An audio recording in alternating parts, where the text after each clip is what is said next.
Today. Welcome. And when we get the chance, we can go ahead and close the doors. Welcome, everyone. I'm Miss Lee. I'll be your wonderful host today. And we want to welcome Valley Center High School's Poetry Out Loud competition. Everybody give a round of applause. Nice. So the students you see on stage have elected to compete in this national program. First, we would like to welcome and thank our judges. Everybody, round of applause for the judges for donating their time to come out and support our poetry program. So thank you so much. And we would also like to thank Ms. Reinick for leading this wonderful event as well. Thank you, Ms. Reinick, her heart and soul. The Poetry Out Loud competition was originally created to encourage the nation's youth to learn about poetry through memorization and recitation. The winner and runner-up of Valley Center High School's competition today will be sent to represent our school at the San Diego Regional Competition. The winner of the regional competition will be sent to Sacramento to complete the statewide competition with a chance to win $200 and an all expense paid trip to Washington, D.C. to compete in the national contest. It's a big deal. The winner of the National Poetry Out Loud competition will receive $20,000. The way this will work today is each student will be called up one at a time. He or she will first present the title and the author of the poem, then recite the entire poem beginning to end. We will go through round one, then we will announce the finalist that will continue on to round two. We are going to currently be in round one. We ask that you be respectful as an audience during the recitation. However, you may applaud each contestant as he or she finishes. In the end of the period, as the bell rings during the contestant's presentation, we just ask that you remain seated and quiet until he or she finishes. Then you may be excused to go to your next period class. When the bell rings, you must go to your next period class. It will be up to your teachers as to whether or not you will come back to see more of the competition. Okay? We should also be finished by the end of fourth period today. When the second round is complete, the judges will announce the top 10, the winner, and the runner-up. So, with that said, good luck, contestants. All right. Our first contestant is Kai Adams.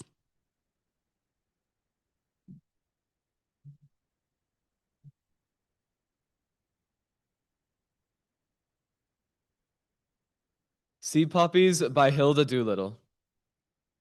Amber husk fluted with gold, fruit on the sand marked with a rich grain. Treasure spilled near the shrub pines to bleach on the boulders.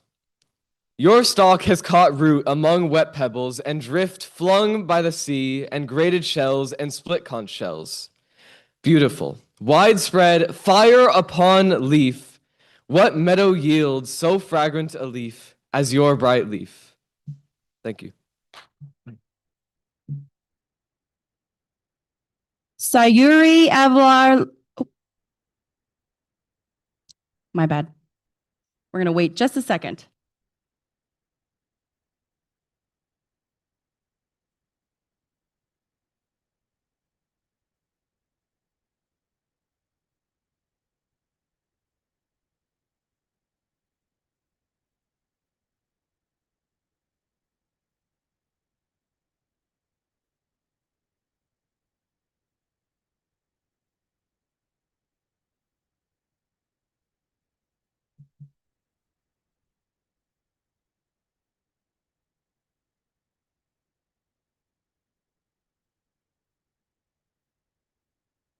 Sayuri Avalar Lucas.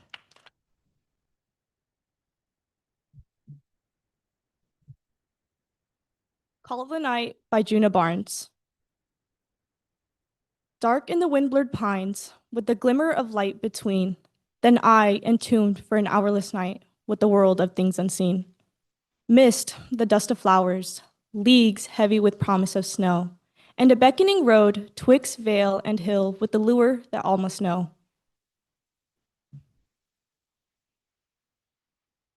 A light, my windows gleam, soft, flaring its squares of red. I lose the ache of the wilderness and long for the fire instead. You too know, old fellow, then lift your head and bark.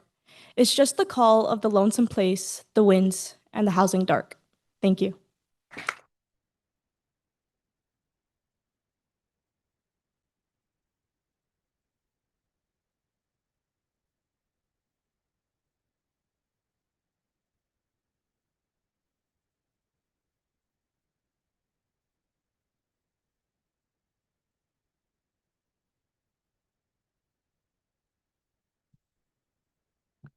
Himalini Amin. I think it's Recurrence.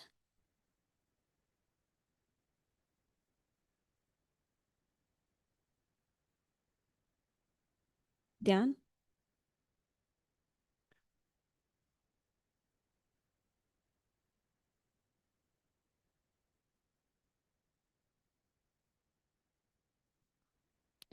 Recurrence by Dorothy Parker. We shall have our little day. Take my hand and travel still. Round and around the little way, up and down the little hill. It is good to love again. Scared skies dip and drive the idling pen, sweetly tint the paling lies. Trace the dripping, pierced heart, speak the fair, insistent verse, vow to God and slip apart, little better, little worse. Would we need not know before how shall end this prettiness? One of us must love the more, one of us shall love the less. Thus it is, and so it goes. We shall have our day, my dear, where unwilling dies the rose, buds the new, another year. Thank you.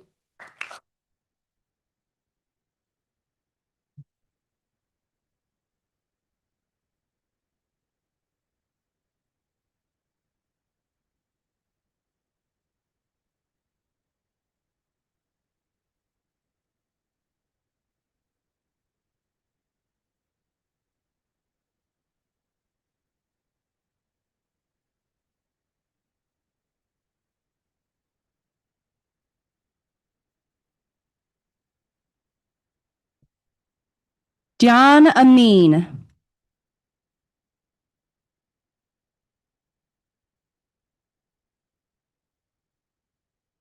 Brahma by Ralph Waldo Emerson. If the red slayer think he's slain, or if the slain think he's slain, they know not well the subtle ways. I keep and pass and turn again, far or forgot to me is near. Shadow and sunlight are the same. The vanished gods to me appear, and one to me are shame and fame. They reckon ill who leave me out. When me they fly, I am the wings. I am the doubter and the doubt. And I the hymn the Brahmin sings. The strong gods pine for my abode, and pine in vain the sacred seven. But thou, meek lover of the good, find me and turn thy back on heaven. Thank you.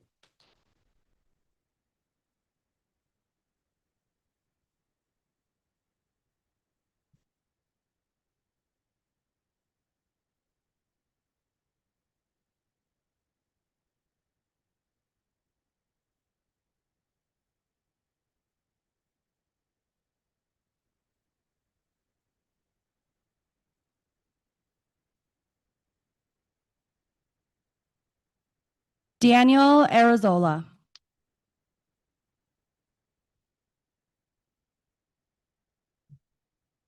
To Rosa by Abraham Lincoln. You are young, and I am older. You are hopeful, I am not. Enjoy life ere it grow colder. Pluck the roses ere they rot. Teach your bow to heed the lay, that sunshine soon is lost in shade. That now's as good as any day. Take thee, Rosa, ere she fade.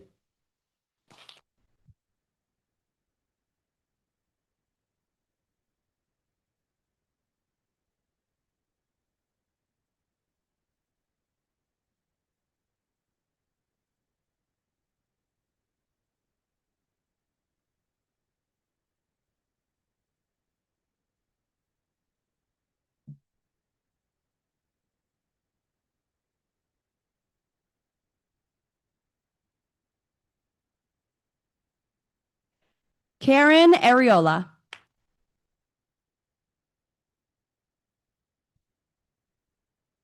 The Conqueror of Worm by Edgar Allan Poe. Lo, 'tis a gallant knight within the lonesome latter years, an angel, drawn, bewinged, bedight in veils and drowned in tears, sit in the theater to see a play of hopes and fears, while the orchestra breathes fitfully the music of the spheres. Mimes in the form of God on high mutter and mumble low, and hither and thither fly mere puppets stay who come and go. At biddings of vast formless things that shift the scenery to and fro, flapping from out their condor wings, invisible woe! That moly drama, oh be sure, it shall not be forgot, with its phantom chased forevermore by a crowd that sees it not, through a circle that ever returneth in to the selfsame spots, and much of madness and more of sin and horror the soul of the plot. But amid the mimic rout, a crawling shape intrude, a blood-red thing that rises from out the cynic solitude. It rives, hangs, the mice become its food, and seraphs sob at vermin fangs, in human gore imbued. Out are the lights, out all, by and over each quivering form comes down where the curtain, a fury comes down with rush of a storm, while the angels, all pallid and wan, uprising, unveiling, affirm that the play is the tragedy, man, and its hero, the conqueror worm. Thank you.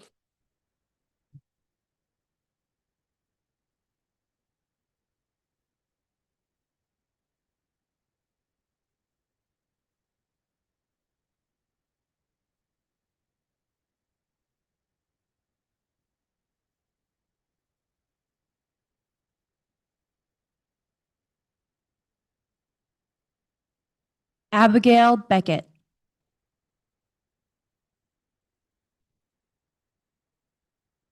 If I Had Known by Alice Moore Dunbar Nelson. If I had known 2 years ago how drearer this life should be, and crowd upon itself as strangely sad, mayhap another song would burst from out my lips, overflowing with the happiness of future hopes. Mayhap another throb than that of joy have stirred my soul into its inmost steps, if I had known. If I had known 2 years ago the impotence of love, the vainness of a kiss, how barren a caress, mayhap my soul to higher things have soared, nor clung to earthly loves and tender dreams, but ever up aloft into the blue empyrean, and there to master all the world of mind, if I had known. Thank you.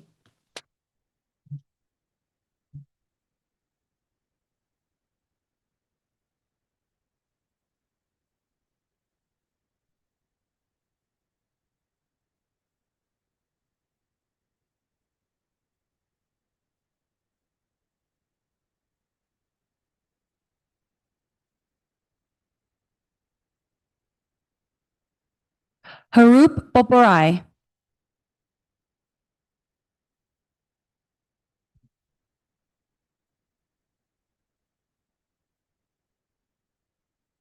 Conscience by Henry David Thoreau. Conscience is instinct bred in the house, feeling and thinking propagate the sin by an unnatural breeding in and in. I say, turn it outdoors into the moors. I love a life whose plot is simple and does not thicken with every pimple. A soul so sound, no sickly conscience finds it, that makes the universe no worse that finds it. I love an earnest soul whose might joy and sorrow are not drowned in a bowl and brought to life tomorrow, that lives one tragedy and not 70, a conscience worth keeping, laughing, not weeping, a conscience wise and steady and forever ready, not changing with events, dealing in compliments, a conscience exercised about large things where one may doubt. I love a soul not all of wood, predestinated to be good, but true to the backbone, unto itself alone, and false to none, born to its own affairs, its own joys and own cares, by whom the work which God begun is finished and not undone, taken up where he left off, whether to worship or to scoff. If not good, why? Then evil, if not good, God! Oh, goodness, you hypocrite, come out of that. Live your life, do your work, then take your hat. I have no patience towards such cowards. Give me simple, laboring folk who love their work, whose virtue is a song to cheer God along. Thank you.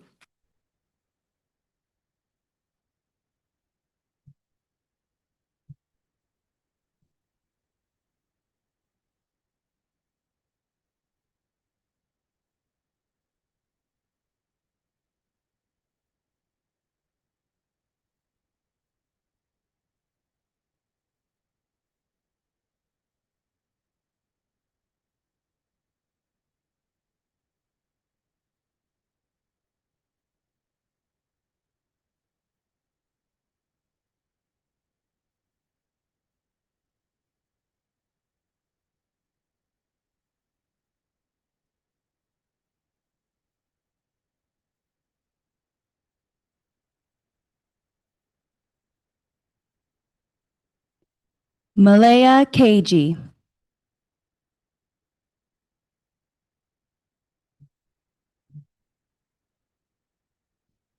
My Song by Joseph Simon Carter Sr.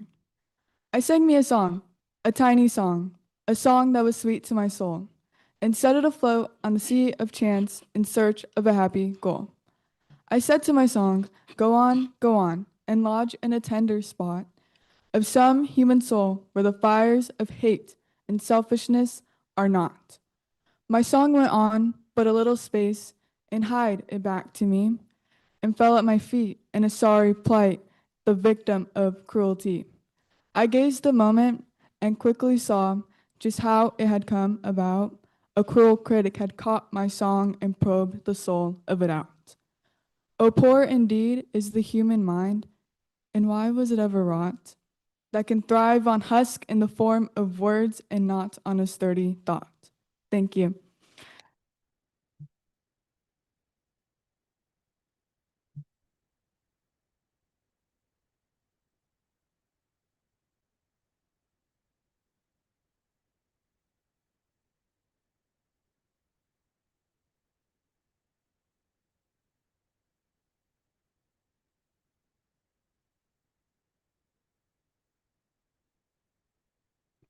Margie Kalak.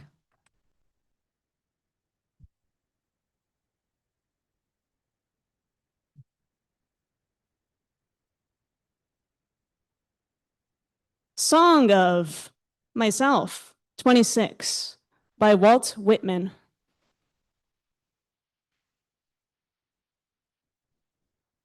Now, I will do nothing but listen. to accrue what I hear into this song, to let sounds contribute toward it. I hear bravuras of birds, bustle of growing wheat, gossip of flames, clack of sticks cooking my meals. I hear the sound I love, the sound of the human voice. I hear all sounds running together, combined, fused, or following. Sounds of the city and sounds out of the city, sounds of the day and night. Talkative young ones to those that like them, the loud laugh of work people at their meals, the angry bass of disjointed friendship, the faint tones of the sick, the judge with hands tight to the desk, his pallid lips pronouncing a death sentence. Ugh. The hero of stevedores, unlading ships by the wharves, the refrain of the anchor lifters, the ring of alarm bells, the cry of fire, the whir of swift streaking engines and hose carts with premonitory tinkles and colored lights, the steam whistle, the solid roll of the train approaching cars, the slow march played at the head of the association, marching two and two. They go to guard some corpse. The flag tops are draped with black muslin. I hear the violoncello. 'Tis the young man's heart's complaint. I hear the key cornet. It glides quickly in through my ears. It shakes mad, sweet pangs through my belly and breast. I hear the chorus. It is a grand opera. Ah, this indeed is music. This suits me. A tenor large and fresh as the creation fills me. The orbic flex of his mouth is pouring and filling me full. I hear the trained soprano. What work with hers is this? The orchestra whirls me wider than Uranus flies. It wrenches such ardors from me. I did not know I possessed them. It sails me. I dab with bare feet. They are licked by the indolent waves. I am cut by bitter and angry hail. I lose my breath. Steeped amid honeyed morphine, my windpipe throttled in fakes of death, at length led up again to feel the puzzle of puzzles. And that we call being.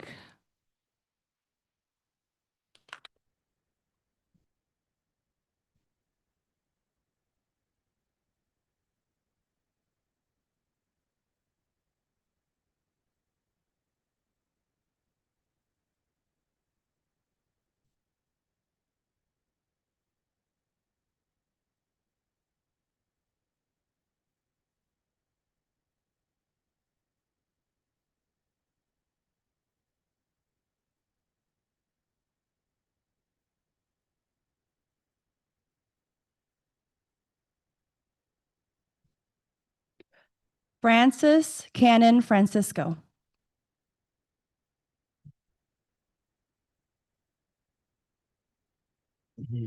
Song of Myself 26 by Walt Whitman.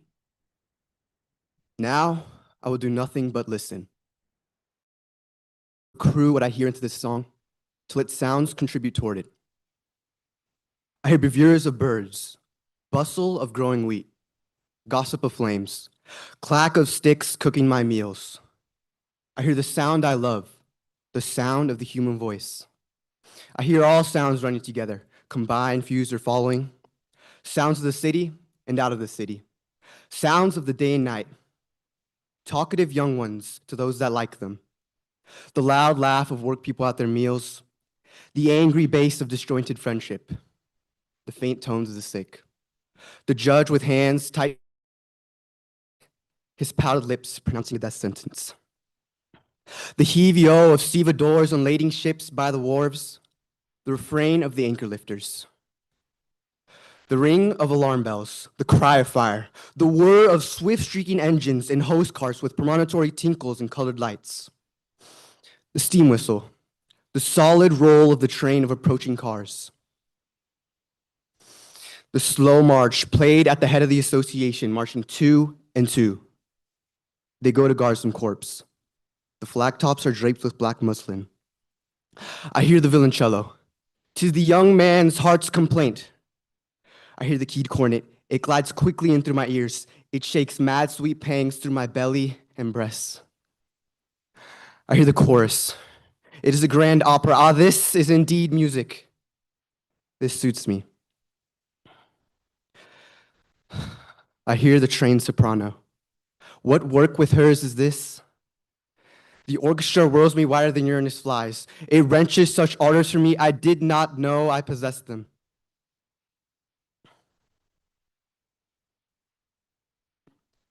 It sails me. I dab with bare feet. They are licked by the indolent waves. I'm cut by bitter and angry hail. I lose my breath. Steeped amid honeyed morphine, my windpipe throttled in fakes of death. At length let up again to feel the puzzle of puzzles, and that we call being.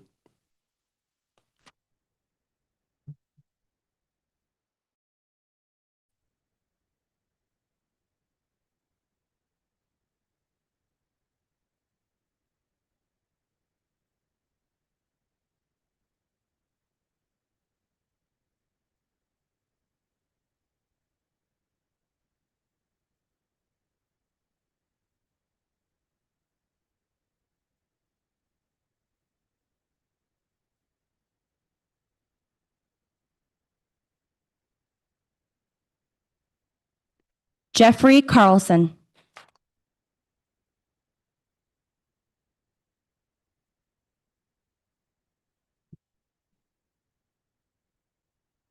Life by Edith Wharton. Life, like a marble block, is given to all, a blank, inchoate mass of years and days. Whence one with ardent chisel, swift essays, some shape of strength or symmetry to call, one shatters it in bits to mend a wall. One in a craftier hand the chisel lays, and one to wake the mirth of Lesbia's gaze. Carves it apace in toys fantastical, but least is he who with enchanted eyes filled with high visions of fair shapes to be, muses which God he shall immortalize in the proud Parian's perpetuity. Till the twilight warns him from its punctual skies that the night cometh where none shall see. Thank you.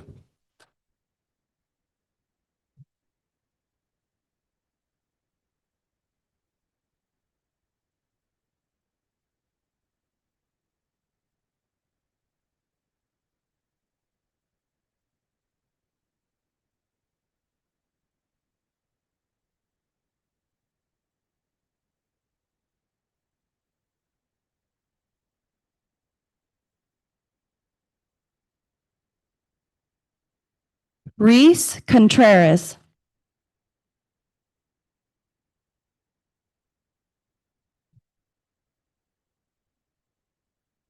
Earthly Antidote by Wallace Stevens. Every time the bucks went clattering over Oklahoma, a fire cat bristled in the way.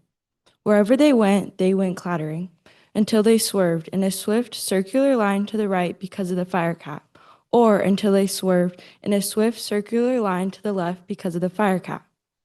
The bucks clattered, the fire cat went leaping to the right, to the left, and bristled in the way. Later, the fire cat closed his bright eyes and slept.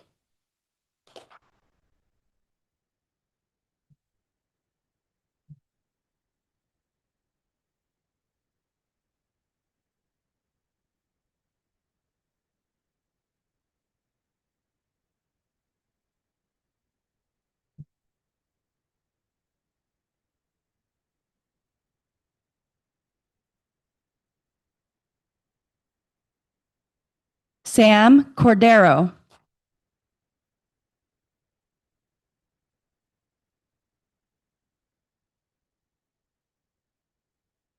Our Own 12 Anti-Suffragist Reasons by Alice Durer Miller. 1. Because no woman will leave her domestic duties to vote. 2. Because no woman who may vote will attend to her domestic duties. 3. Because it will make dissension between husband and wife. 4. Because every woman will vote as her husband tells her to. 5. Because bad women will corrupt politics. 6. Because bad politics will corrupt women. 7. Because women have no power of organization. 8. Because women will form a solid party and outvote men. 9. Because men and women are so different that they must stick to different duties. 10. Because men and women are so much alike that men, with one vote each, can represent their own views and ours too. 11. Because women cannot use force. 12. Because the militants did use force. Thank you.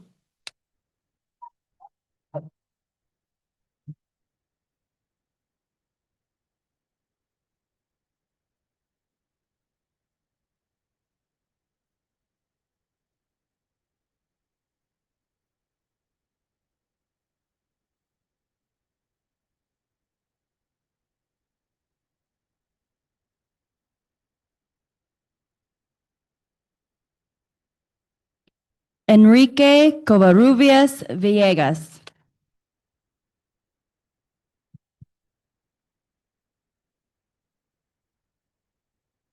An Adieu by Florence Earle quotes. Sorrow, quit me for a while. Wintry days are over. Hope again with April smile. Violet sows and clover. Pleasure follows in her path. Love itself flies after.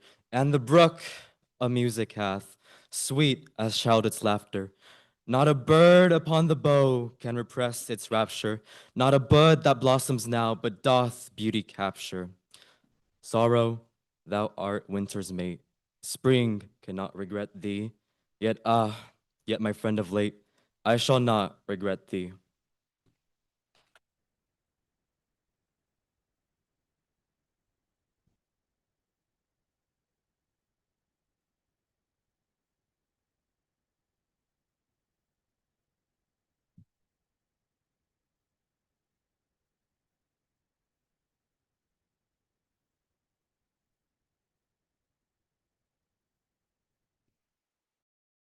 Cruz.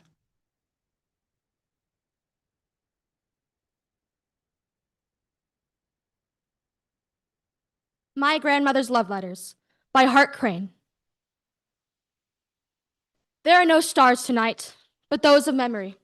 Yet how much room for memory there is in the loose girdle of soft rain. There is room enough even for the letters of my mother's mother, Elizabeth, that have been pressed so long into a corner of the roof that they are brown and soft and liable to melt as snow. Over the greatness of such space, steps must be gentle. It is all hung by an invisible white hair. It trembles as birch limbs webbing the air, and I ask myself, are your fingers long enough to play old keys that are but echoes? Is the silence strong enough to carry back the music to its source and back to you again, as though to her? Yet I would take my grandmother by the hand through much of what she would not understand, and so I stumble. And the rain continues on the roof with such a sound of gently pitying laughter. Thank you.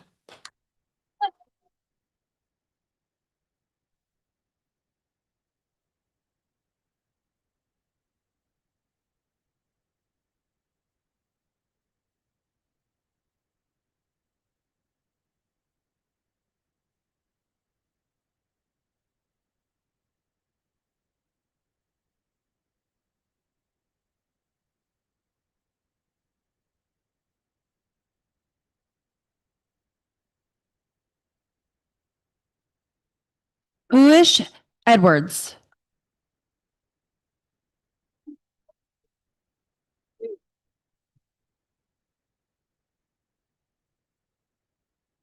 Not Dead But Sleeping by Clara Ann Thompson. We say he is dead. Ah, the wood is too somber. 'Tis the touch of God on the weary eyes that have caused him to close in peaceful slumber, to open with joy in the upper skies. We say he is gone. We have lost him forever. His face and his form we will cherish no more. While happy and safe, just over the river, he is waiting for us, where partings are over. Ah, sad are our hearts as we gaze on him sleeping. Bitter and sad are the tears gushing down, and yet we cannot see for the weeping. He has only exchanged the cross for the crown, and though the dark mists of grief may surround us, obscuring the face of the Father above, and blindly we grope, still his arms are around us to guide and sustain with his pitying love. And he whom we love is safe in his keeping, yet safe and secure whatever may come. But never will we know how sweetly he's sleeping, till God in his mercy shall gather us home. Thank you.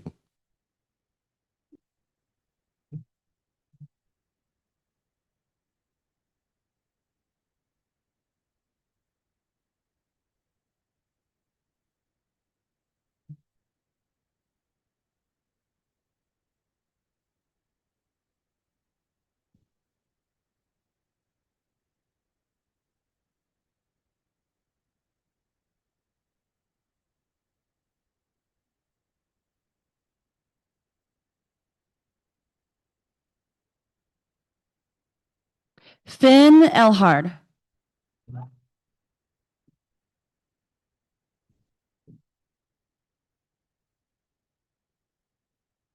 To a Young Dancing Girl by Elsa Gidlow. Golden-eyed girl, do you see what I see? Do you see behind the veil that life laughs through? Golden-eyed girl, I would like to laugh with you, but my veil is torn and I've seen things pass like shadows in the depths of a crystal glass. Golden-eyed girl, you are young as springtime. Your great eyes are dreamful, your rare lips sweet. Shadows matter little to youth with dancing feet. All of life's skeletons wear gay dresses, and youth is deceived by even death's caresses. Golden-eyed girl, you have years to dance and wonder before your life's curtain will wear into holes and let you see the hopelessness hidden in souls. You have many moons of laughter, many years to go before you'll learn how heavy dancing feet can grow. Thank you.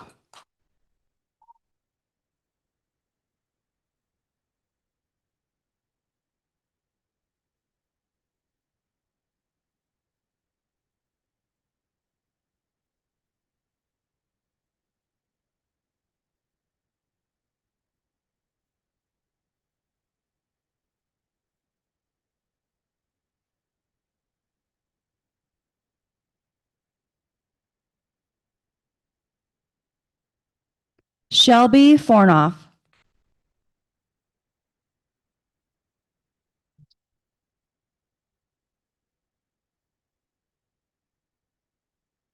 A Memorial by Lucian B. Watkins. In memory of Frederick Douglass. In memory of your truly noble life. In memory of the cause for which you fought.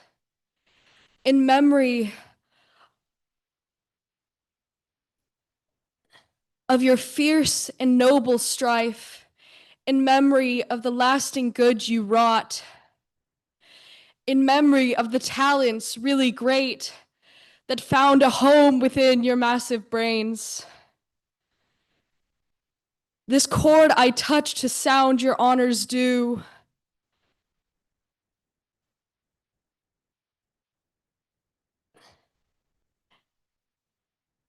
and swayed the thousands of each town and state.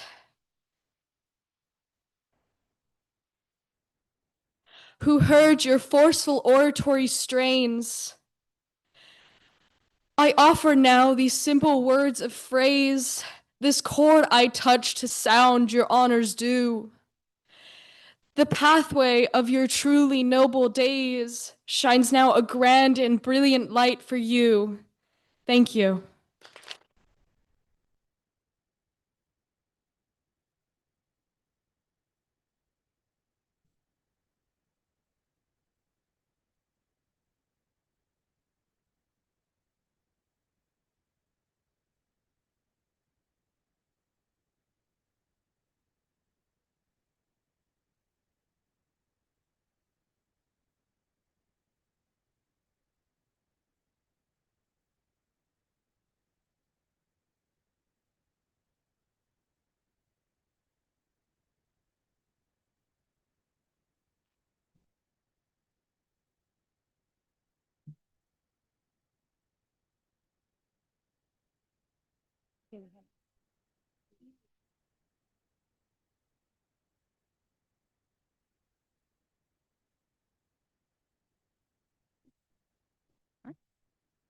Dominic Hernandez.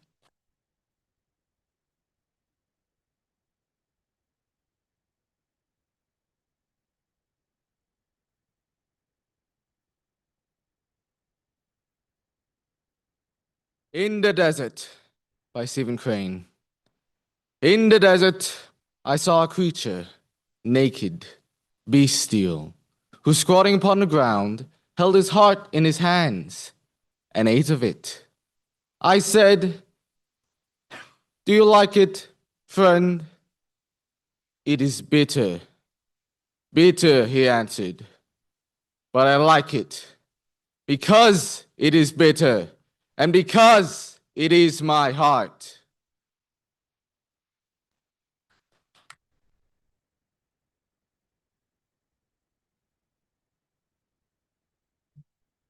All right, so we will take a brief intermission while we have passing period, but please stay in your seats until the bell rings. We have 2 more minutes.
recitation.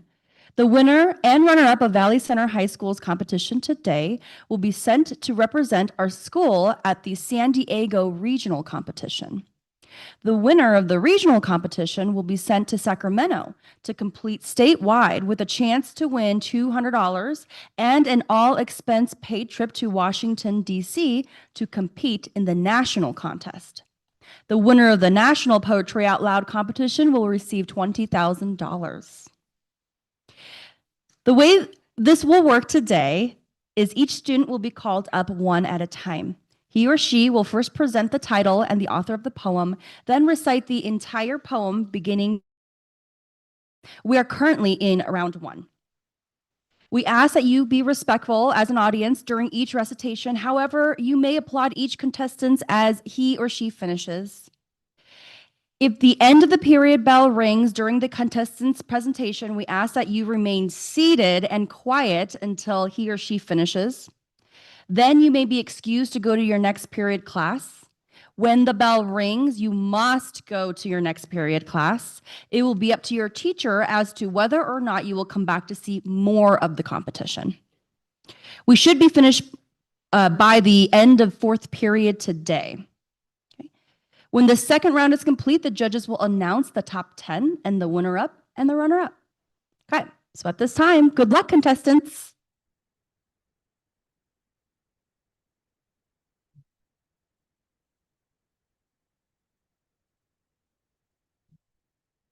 All right. Keely Hamilton.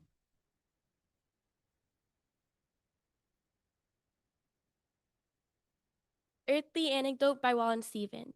Every time the Bucks went cladding over Oklahoma, a fire cat bristled in the way. Wherever they went cladding until they swerved in a swift circular line to the right because of fire cat, or until they swerved in a swift circular line to the left because of fire cat. The Bucks clattered, the fire cat went leaping to the right, to the left, and bristled in the way.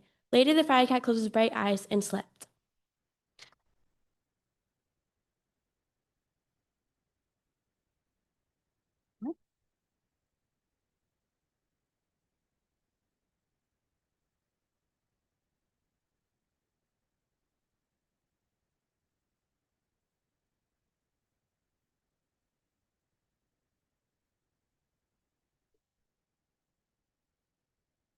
Ethan Lightfoos.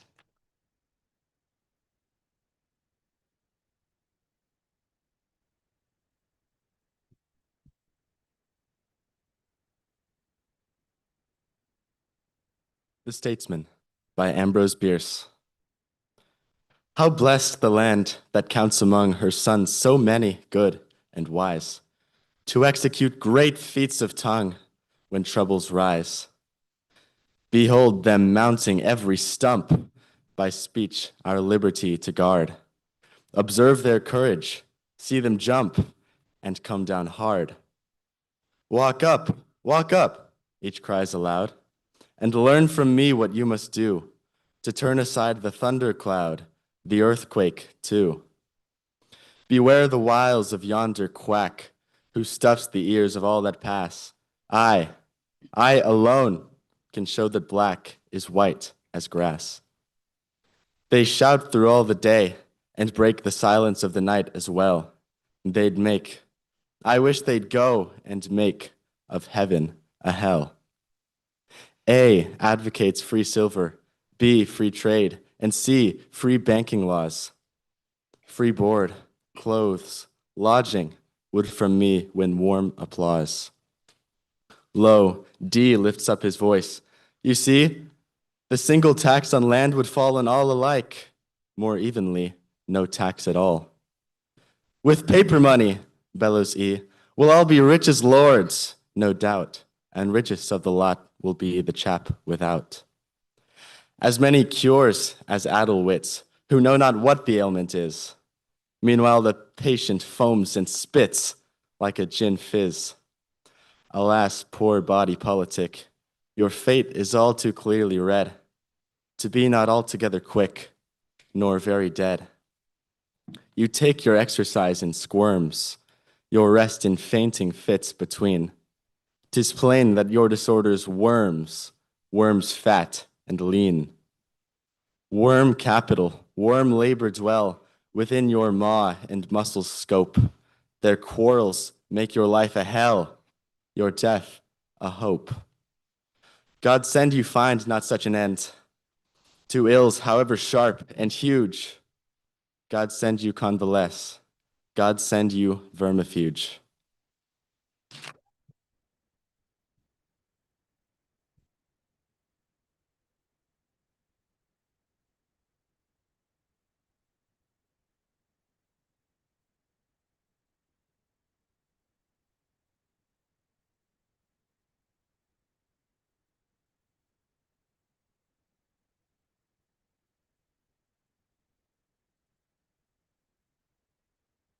Sioma Lomayezva.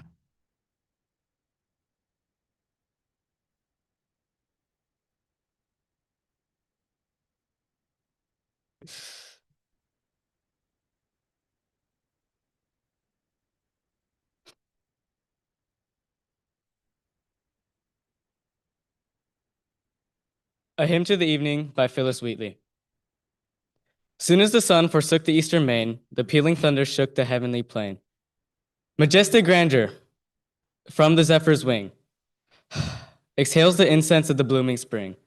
Soft purl the streams, the birds renew their notes, and through the air their mingled music floats. Through all the heavens, what beauteous dyes are spread, but the west glories in the deepest red. So may our breasts with every virtue glow, the living temple of our gods below.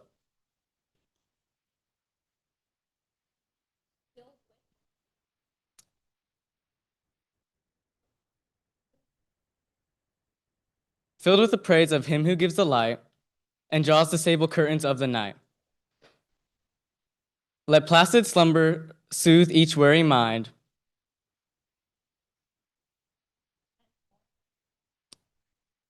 At morn to wake more heavenly, more refined. So shall the labors of the day begin, more pure, more guarded from the snares of sin. Night's laden scepter seals my drowsy eyes. Then cease my song till fair aurora rise. Thank you.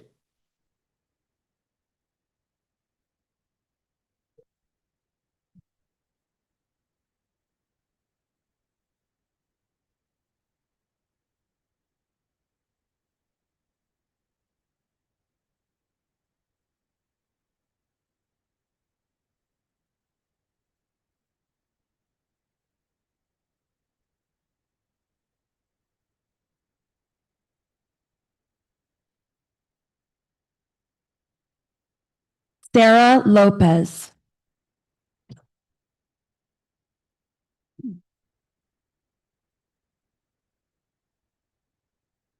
Songs for the People by Frances Ellen Watkins Harper.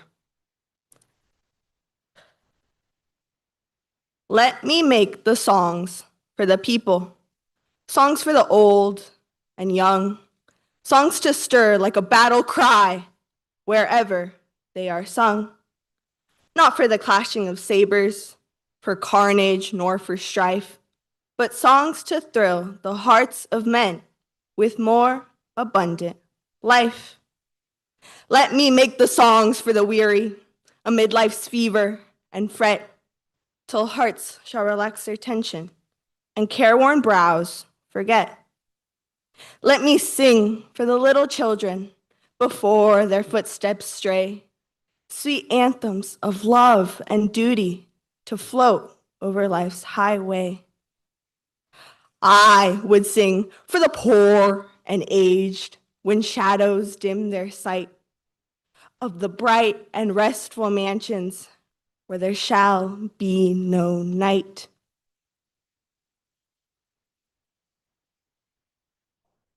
Our world, so worn and weary, needs music pure and strong to hush the jangle and discords of sorrow, pain, and wrong. Music to soothe all its sorrow till war and crime shall cease, and the hearts of men grown tender griddle the world with peace. Thank you.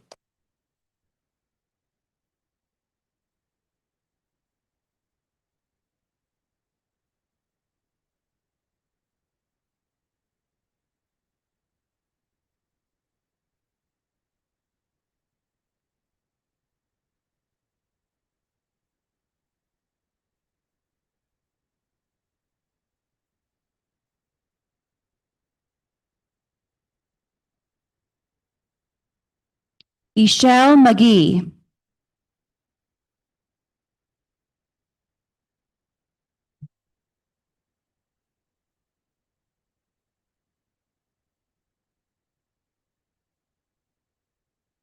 Prairie Spring by Willa Cather.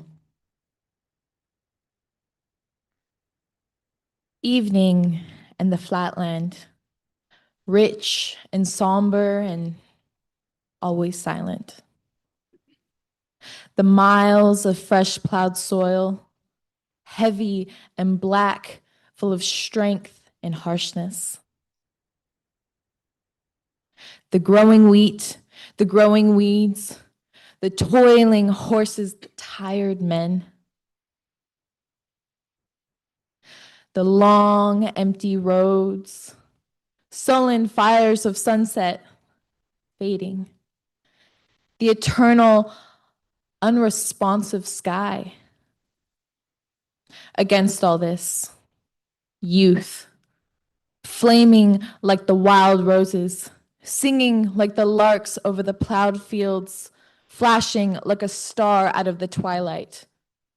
Youth with its unsupportable sweetness, its fierce necessity, its sharp desire, singing and singing out of the lips of silence, out of the earthy dusk. Thank you.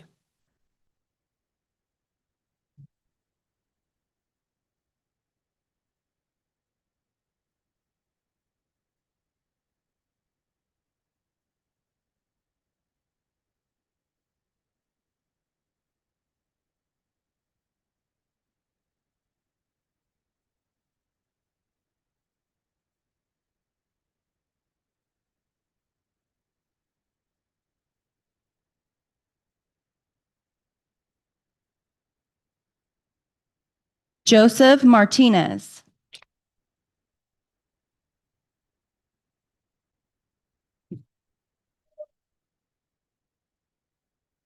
Stopping by Woods on a Snowy Evening by Robert Frost. Whose woods these are, I think I know. His house is in the village, though. He will not see me stopping here to watch his woods fill up with snow. My little horse must think it queer to stop without a farmhouse near.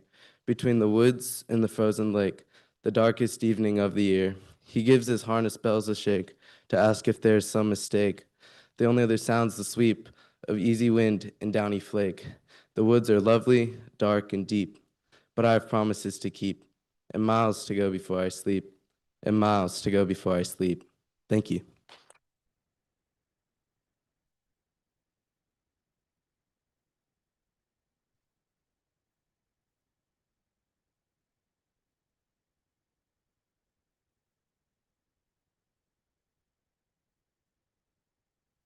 Carson McChesney.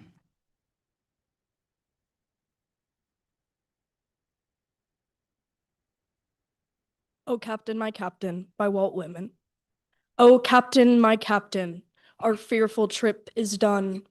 The ship has weathered every rack. The prize we sought is won.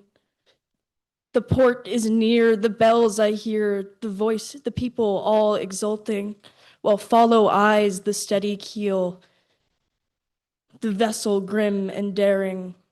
But oh, heart, heart, heart, the bleeding drops of red, where on the deck my captain lies, fallen, cold and dead. Oh, Captain, my Captain, rise up and hear the bells.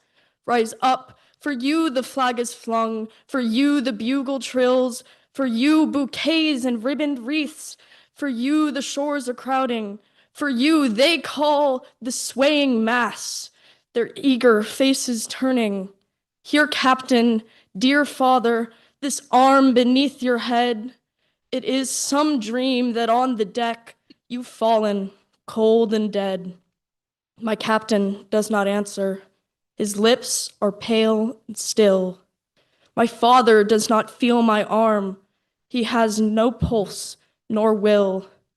The ship is anchored, safe and sound, its voyage closed and done. From fearful trip, the victor ship comes in with object one. Exult, O shores, and ring, O bells, but I, with mournful tread, walk the deck my captain lies, fallen, cold and dead. Thank you.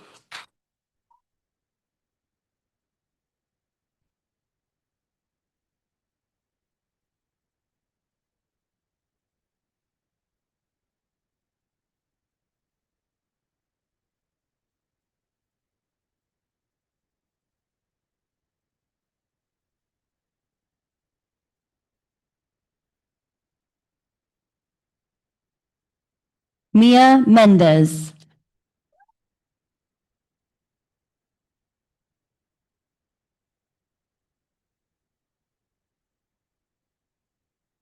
Silence by Babette Dutch. Silence with you is like the faint, delicious smile of a child asleep in dreams unguessed. Only the hinted wonder of its dreaming, the soft, slow breathing miracle of rest.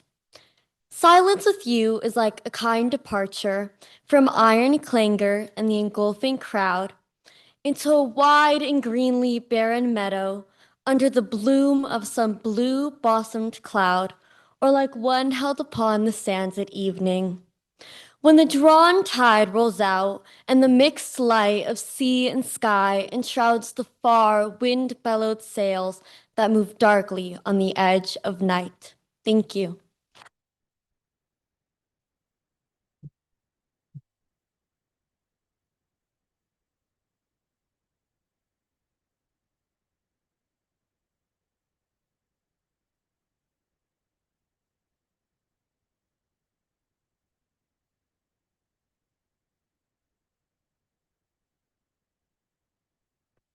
Catherine Milam.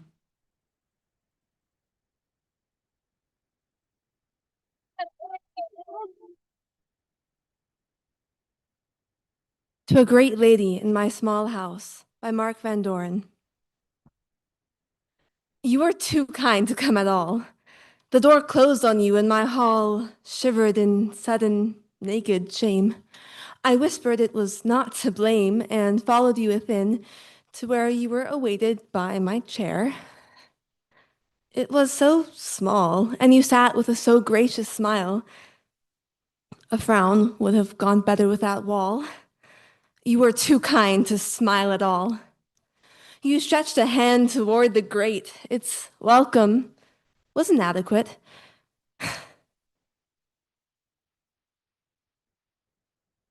You looked about and pretended the carpet and the picture blended. I looked, and all my furnishings had turned their heads, the sorry things.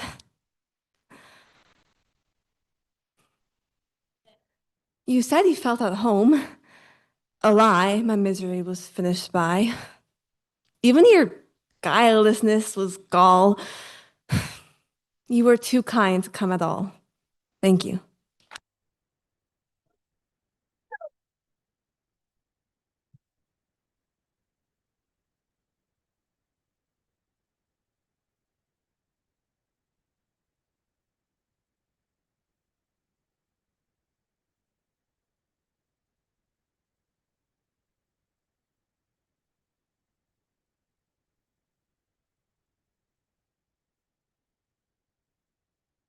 Isabella Ortiz.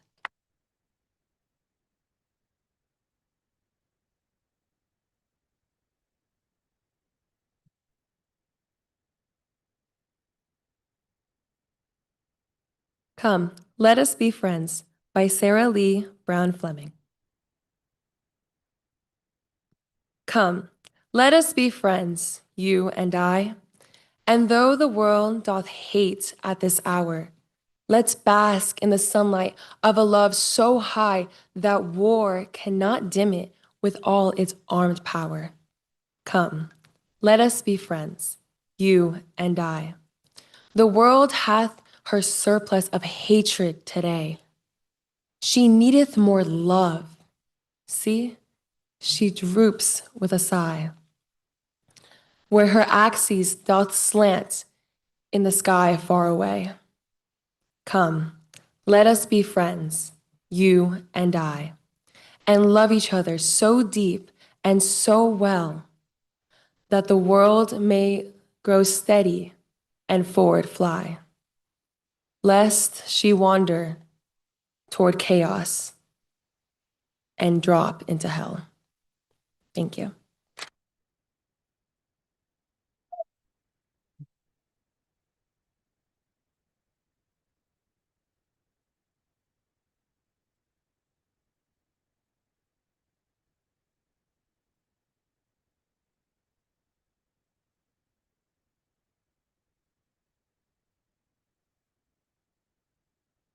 Noah Owens.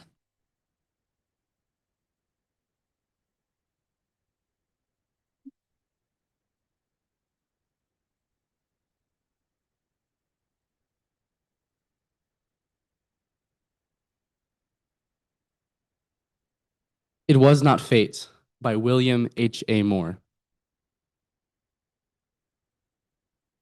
It was not fate which overtook me, rather a wayward, willful wind that blew hot for a while, and then, as the even shadows came, blew cold.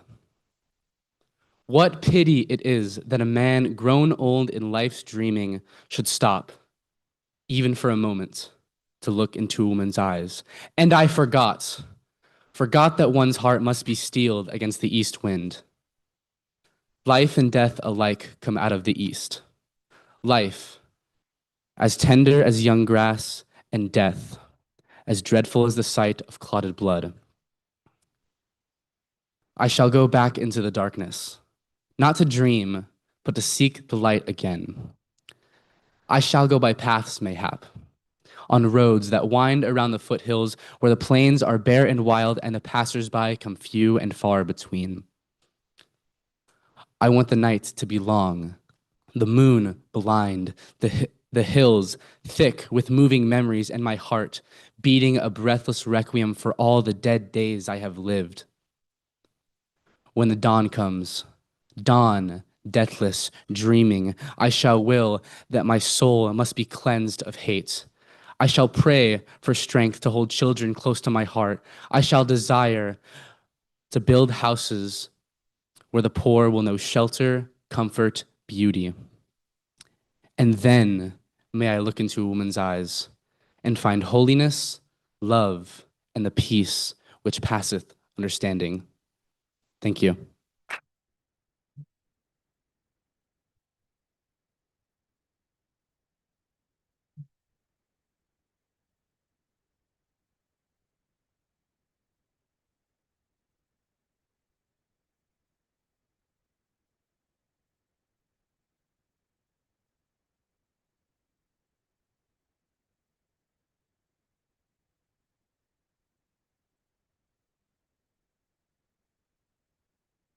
Kairos Reyes.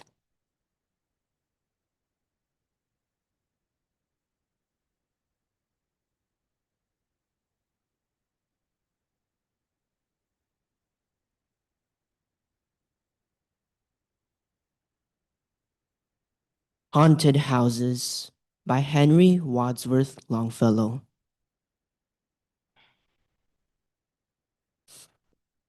All houses wherein men have lived and died are haunted houses. Through the open doors, the harmless phantoms on their errands glide with feet that make no sound upon the floors. We meet them at the doorway, on the stair. Along the passages, they come and go. Impalpable impressions on the air. A sense of something moving to and fro.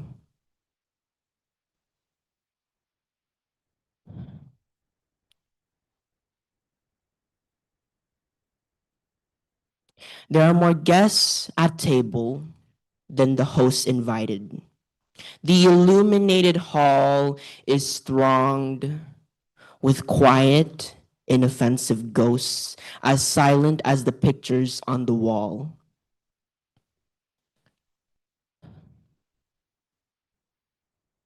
The stranger at my fireside cannot see the forms I see, nor hear the sounds I hear. He but perceives what is, while unto me all that has been is visible and clear. We have no title deeds to house or lands. Stranger owners and occupants of earlier dates, from graves forgotten, stretch their dusty hands and hold in Mortmain still their old estates. The spirit world, in this world of sense, floats like an atmosphere, and everywhere wafts through these earthly mists and vapors dense. A vital breath of more ethereal air. Our little lives are kept in equipoise by opposite attractions and desires. The struggle of the instinct that enjoys and the more noble instinct that aspires. These perturbations, this perpetual jar of earthly wants and aspirations high come from the influence of an unseen star, an undiscovered planet in our sky. And as the moon from some dark gate of cloud throws o'er the sea a floating bridge of light, across whose trembling planks our fancies crowd into the realm of mystery and night.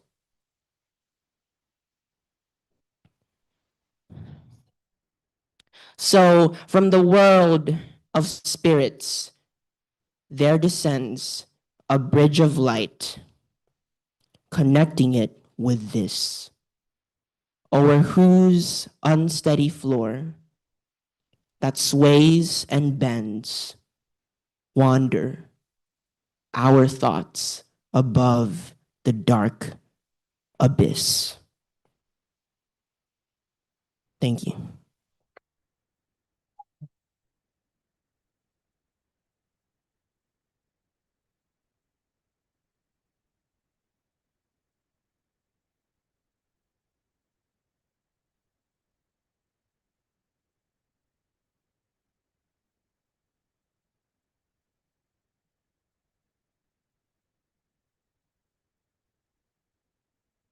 Anthony Rizzo.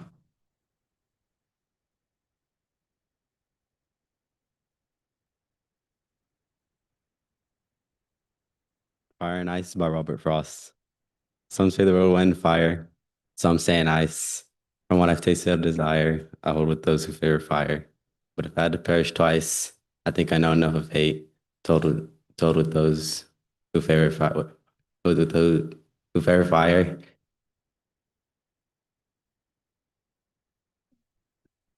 To know that for destruction, ice is also great and would suffice. Thank you.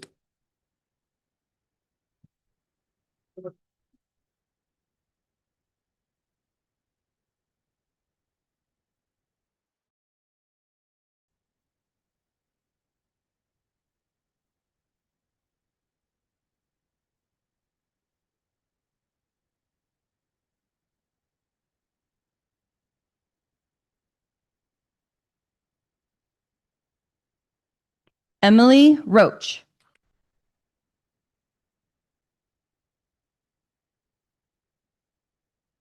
To a Young Dancing Girl by Elsa Goodlow. Golden-eyed girl, do you see what I see? Do you see behind the veil that life laughs through? Golden-eyed girl, I would like to laugh with you, But my veil is torn and I see things past, like shadows in the depths of a crystal glass. Golden-eyed girl, you are as young as springtime. Your gray eyes are dreamful, your rare lips sweet. Shadows matter little to youth with dancing feet.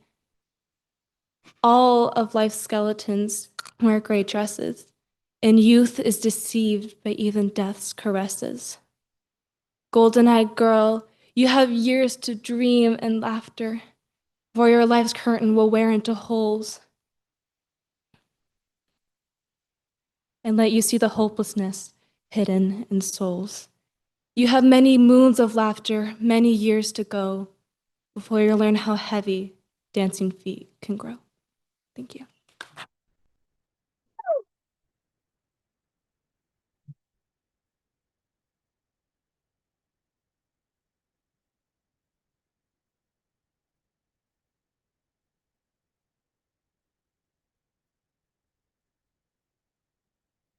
Andrea Rodriguez.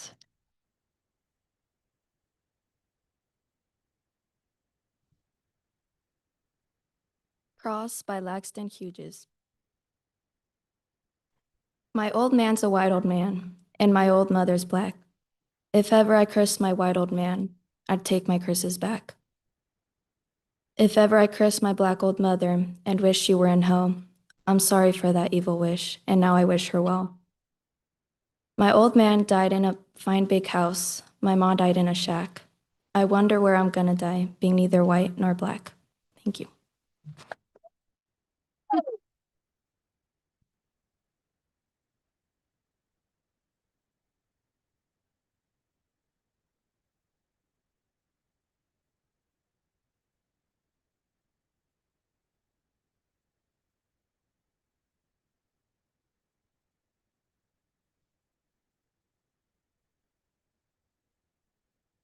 Alaya Ruiz.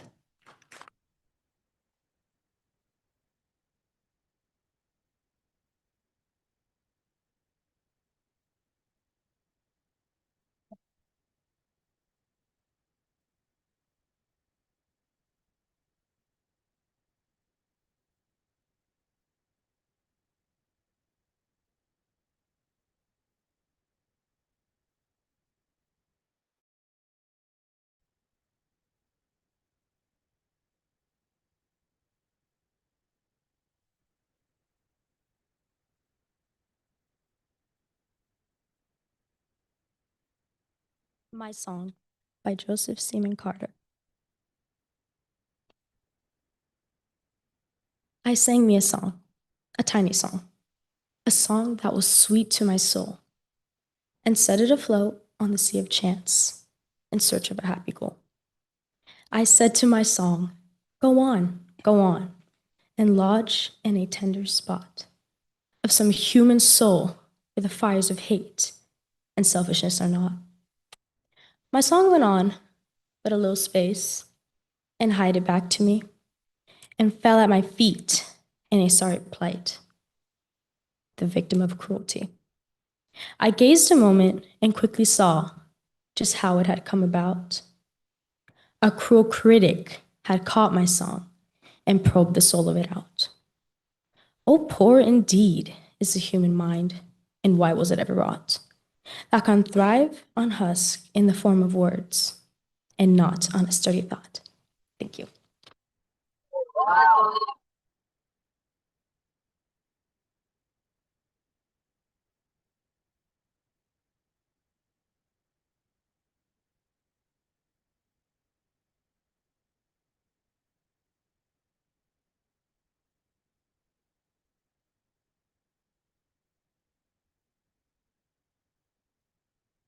Julia Ruiz.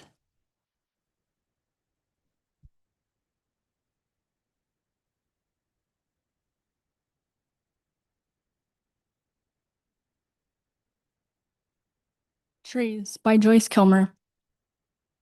I think I shall never see a poem lovely as a tree whose hungry mouth is pressed against the earth's sweet flowing breast, a tree who looks at God all day and lifts her leafy arms to pray. a tree who may in summer wear a nest of robins in her hair, upon whose bosom snow has lain, who intimately lives with rain. Poems are made by fools like me, but only God can make a tree. Thank you.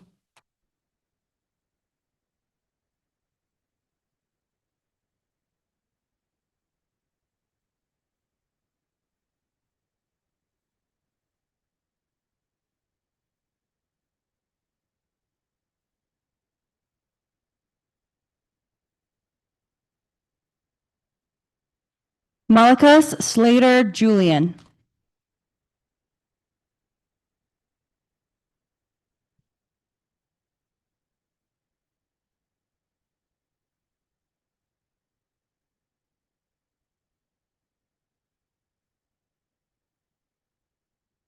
Home, Sweet Home by Frances Ellen Watkins Harper.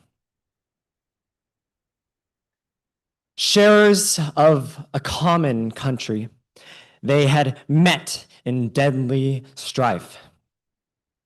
Men who should have been as brothers madly sought each other's life. In the silence of the even, when the cannon's lips were dumb, thoughts of home and all its loved ones to the soldiers' hearts would come. And on the margin of a river, mid the evening's dews and damps, could be heard the sounds of music rising from two hostile camps. One was singing of its section down in Dixie's land. And the other of the banner waved too long from strand to strand. In the lawn where Dixie's ensign floated over the hopeful slave.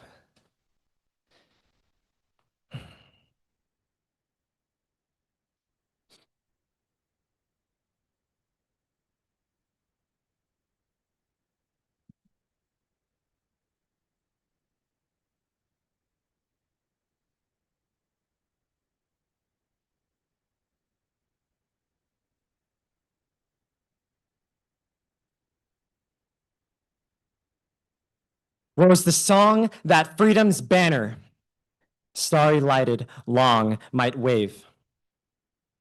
From the fields of strife and carnage, gentle thoughts began to roam.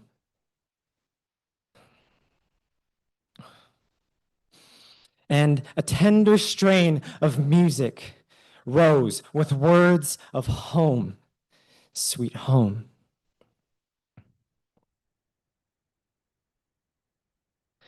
Then the hearts of strong men melted, for amid our grief and sin,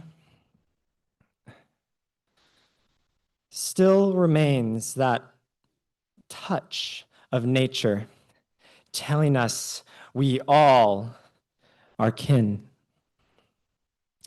In one grand but gentle chorus.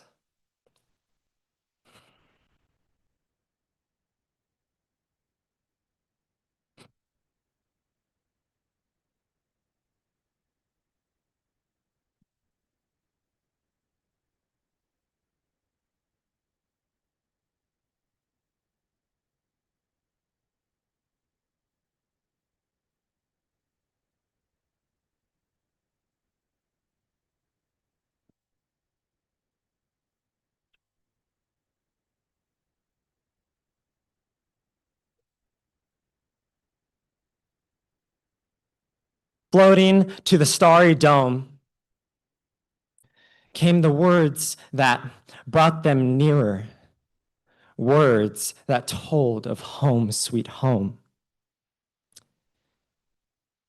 For a while, all strife forgotten.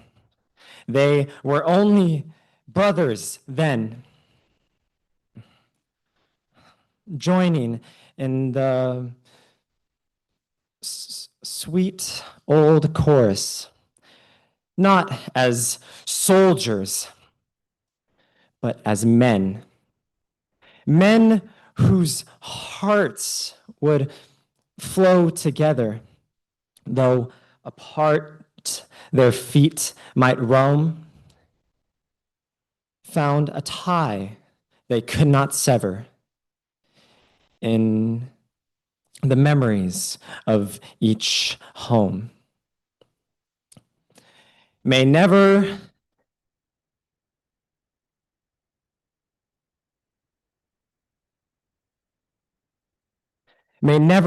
the steps of carnage shake our land from shore to shore, but may mother, home, and heaven be our watchwords evermore.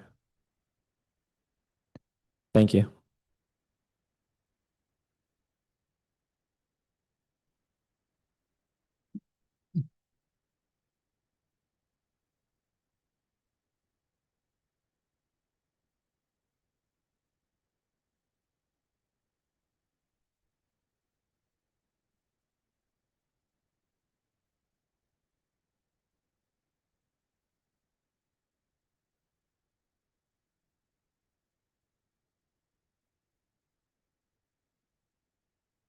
Uriel Tovar Penelosa.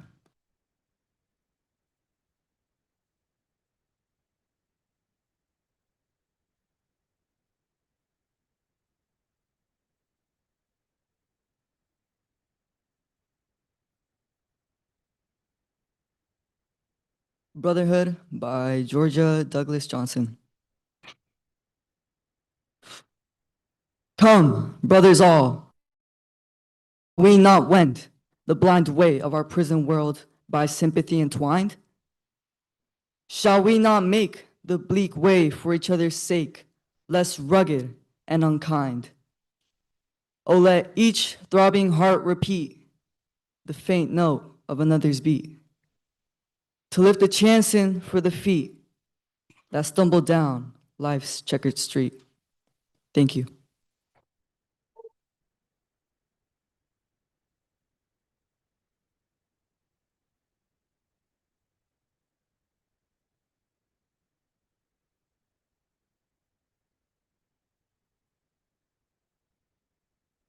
Rebecca Welsh.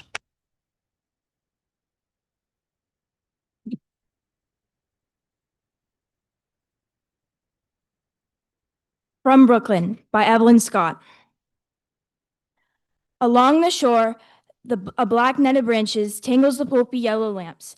The shell-colored sun is lustrous with the fading sun. Across the river, Manhattan floats, dim gardens of fire, and rushing invisible tore me through the fog, a hurricane of faces. Thank you.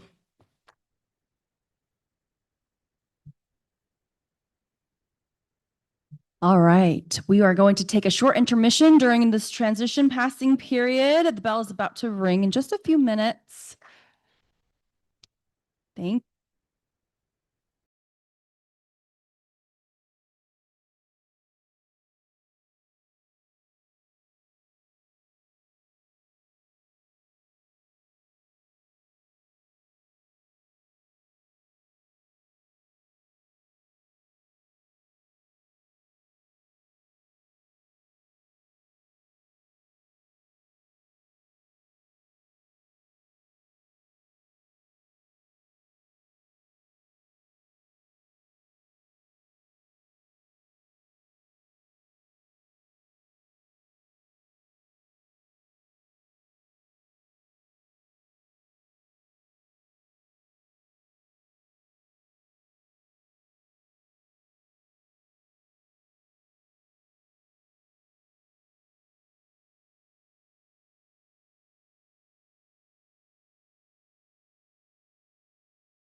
right.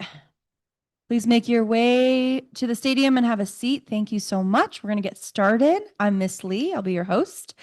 Welcome to Valley Center High School's Poetry Out Loud competition. We're so excited to get started today. We've already been rolling through, and I will introduce you to the program. The students you see on stage, give them a round of applause, please.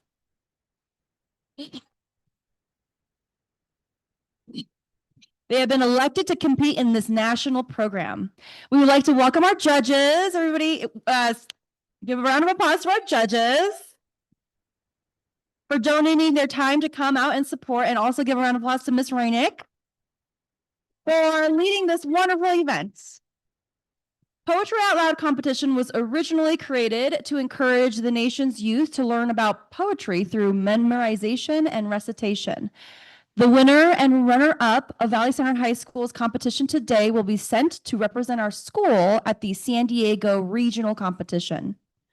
The winner of the regional competition will be sent to Sacramento to compete statewide with a chance to win $200 and an all-expense-paid trip to Washington, D.C. to compete in the national contest. The winner of the national Poetry Out Loud competition will receive $20,000. Yes. The way this will work today is that each student will be called up one at a time. He or she will first present the title and the author of the poem, then recite the entire poem beginning to end. We're currently at the very end of round one, leading right into round two very shortly. We ask that you be respectful as an audience during each recitation. However, you may applaud each contestant as he or she finishes. If the end of the period bell rings during the contestant's presentation, we ask that you remain seated and quiet until he or she finishes. Then you may go to be excused to your next period class. When the bell rings, you must go to your next period class. It will be up to your teacher as to whether or not you will come back to see more of the competition. We should be finished by the end of fourth period today.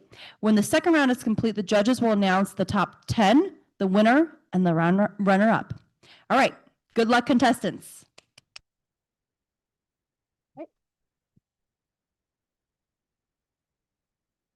Ava West.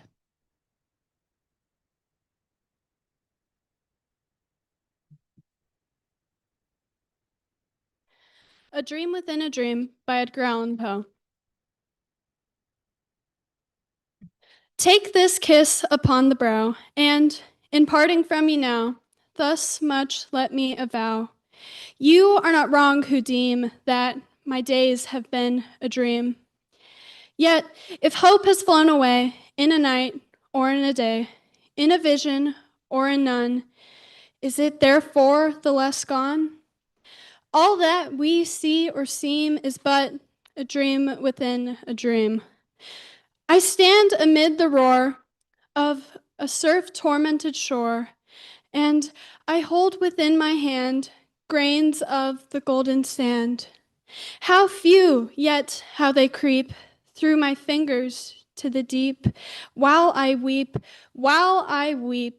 oh God, can I not grasp them with a tighter clasp? Oh God, can I not save them from the pitiless wave? Is all that we see or seem but a dream within a dream? Thank you.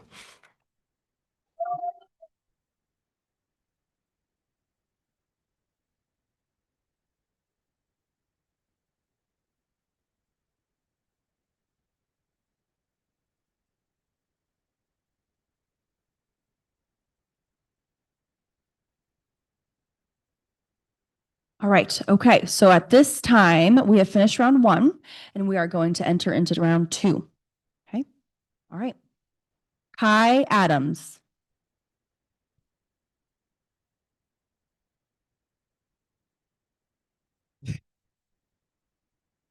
The Days to Come by Medora C. Addison. Now I shall store my soul with silent beauty, beauty of drifting clouds and mountain heights, beauty of sun-splashed hills and shadowed forests, beauty of dawn and dusk and star-swept nights. Now I shall fill my heart with quiet music, song of the wind across the pine-clad hill, song of the rain, and fairer than all music. Call of the thrush when twilight woods are still, so shall the days to come be filled with beauty. Bright with the promise caught from eastern skies, so shall I see the stars when night is darkest, still hear the thrush's song when music dies. Thank you.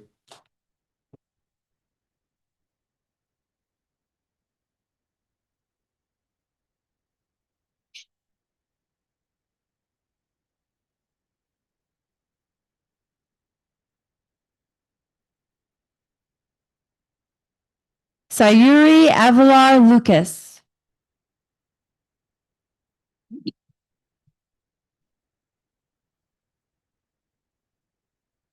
When I Have Passed Away by Claude McKay.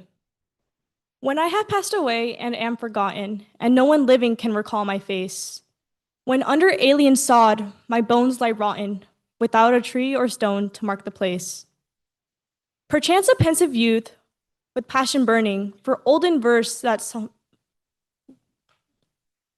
smacks of love and wine.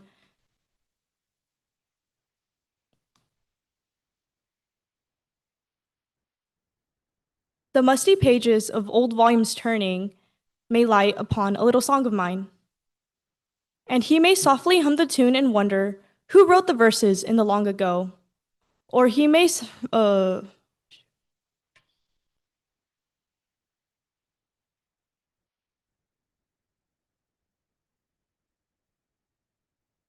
he may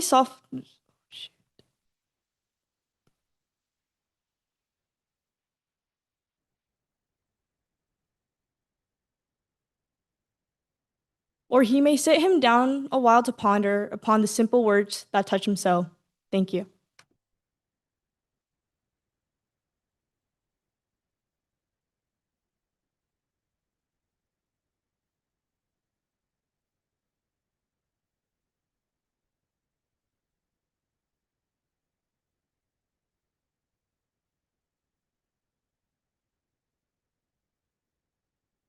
Himalini Amin.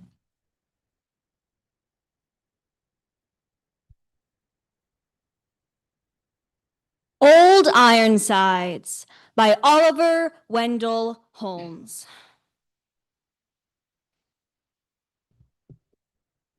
I tear her tattered ensign down, long has it waved on high, and many an eye has danced to see that banner in the sky.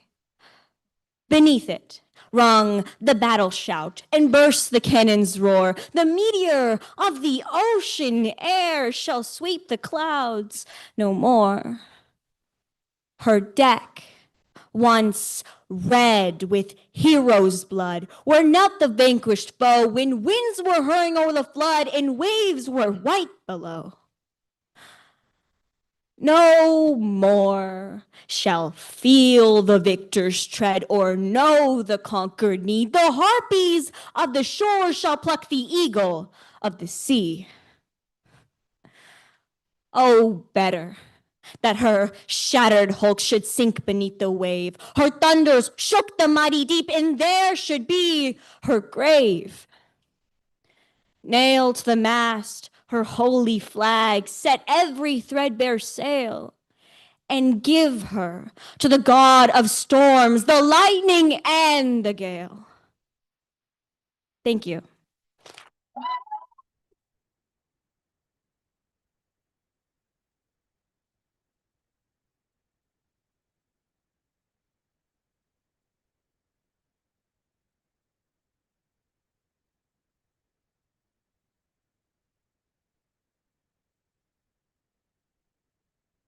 Dion Amin.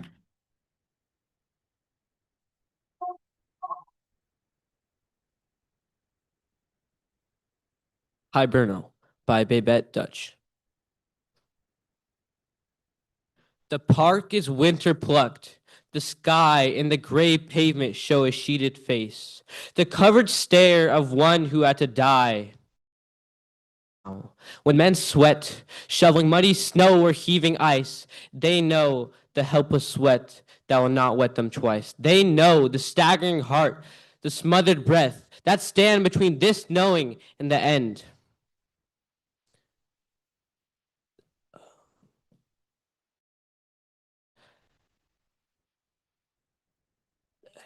Though they must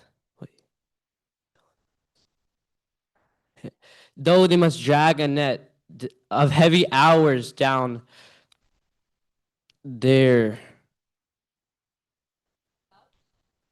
about their straining limbs, though they behold love like a pillar of cloud, a pillar of fire, this net will break before they tire.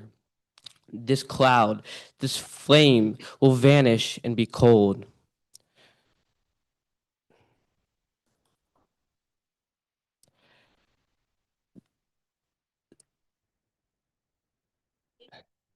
Men think of this who limp against the wind that freezes hate and sucks at their desire. Winter is on us now and will return. Soiled snows will choke the city streets again. Bleak twilights will dull the windows as before. Dark, hurrying crowds will push towards lit rooms in vain. One day, we shall not kiss or quarrel anymore. Thank you.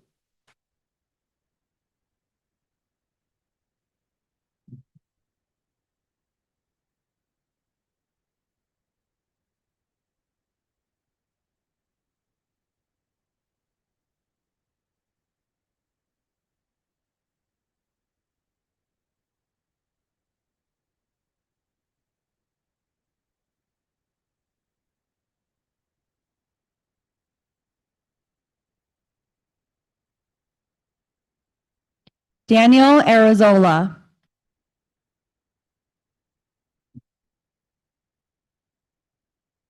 Fire and Ice by Robert Frost. Some say the world will end in fire, some say in ice.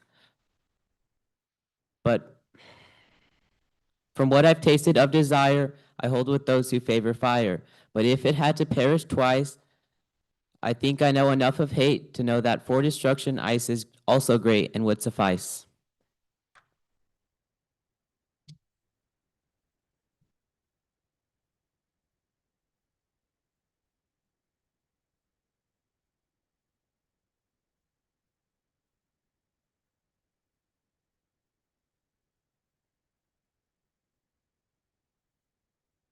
Karen Ariola.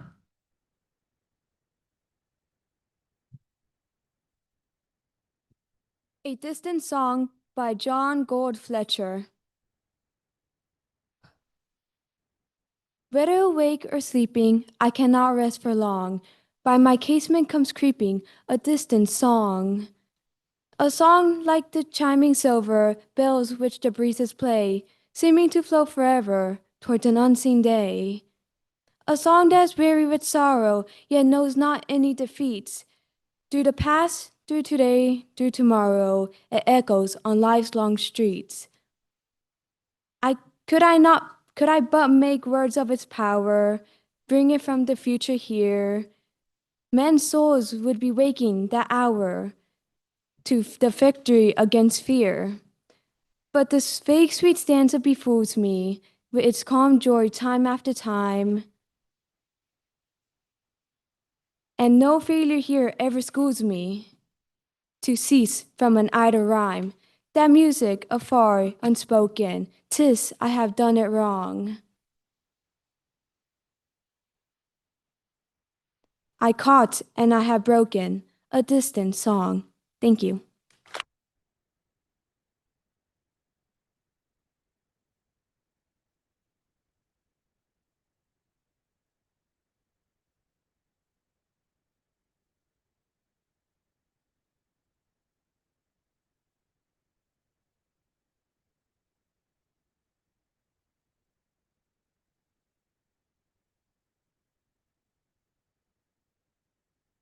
Abigail Beckett.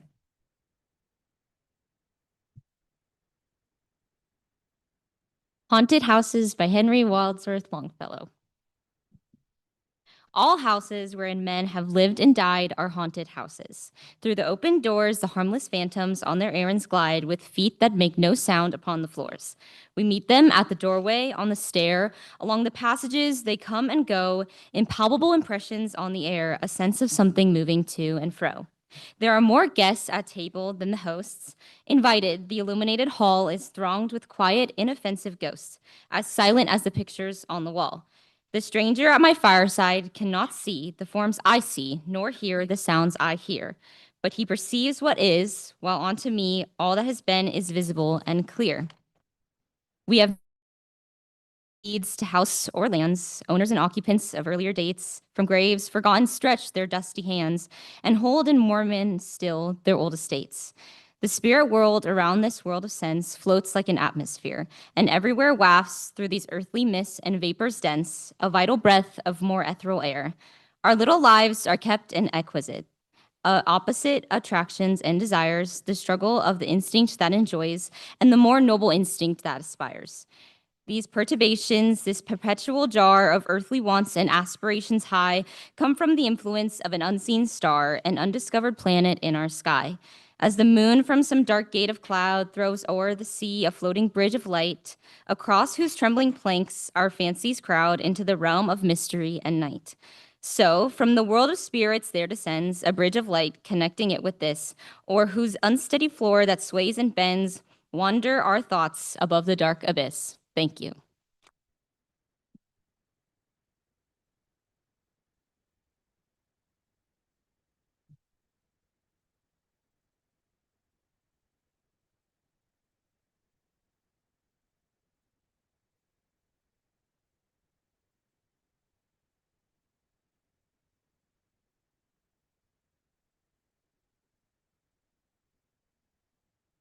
Harup Boporai.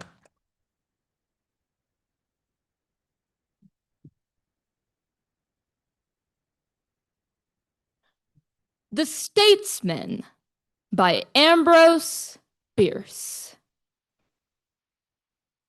How blessed the land that counts among her sons so many, good and wise, to execute great feats of tongue when troubles rise. Behold them mounting every stump, by speech our liberty to guard. Observe their courage, see them jump, and come down hard. Walk up, each cries aloud, and learn from me what you must do to turn aside the thunder cloud, the earthquake too. Beware the wiles of yonder quack who stuffs the ears of all that pass. I alone can show that black is white as grass. They shout through all the day and break the silence of the night as well. I wish they'd go and make of heaven a hell. A advocates free silver, B free trade, and C free banking laws, free board, clothes, lodging would from me win warm applause. Lo, D lifts up his voice. You see, the single tax on land would fall on all alike. More evenly, no tax at all. With paper money, we'll all be rich as lords. No doubt. And the richest of the lot will be the chap without. As many cures as addlewits who know not what the ailment is. Meanwhile, the patient foams and spits like a gin fizz. Alas, poor body politic, your fate is all too clearly read. To be not altogether quick, nor very dead. You take your exercise in squirms, your rest and fainting fits between. 'Tis plain that your disorder's worms, worms fat and lean. Worm capital, worm labor dwell within your maw and muscle scope. Their quarrels make your life a hell, your death a hope. God send you find not such an end to ills, however sharp and huge. God send you convalesce. God send you vermifuge. Thank you.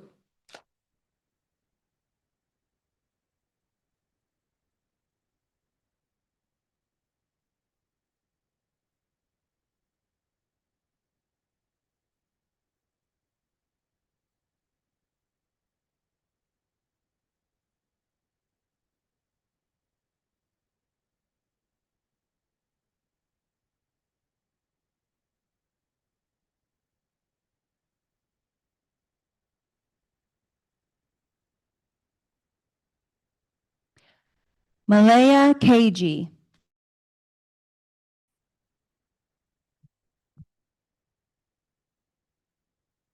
May Day by Sarah Teasdale. A delicate fabric of bird song floats in the air. The smell of wet, wild earth is everywhere. Red, small leaves of the maple are clenched like a hand. Like girls at their first communion, the pear trees stand. Oh, I must pass nothing by without loving it much. The raindrop try with my lips, the grass with my touch.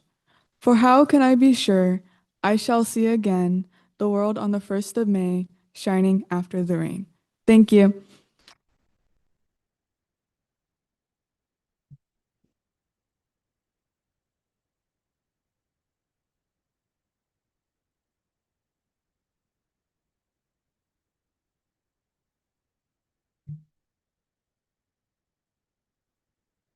Margie Kalak.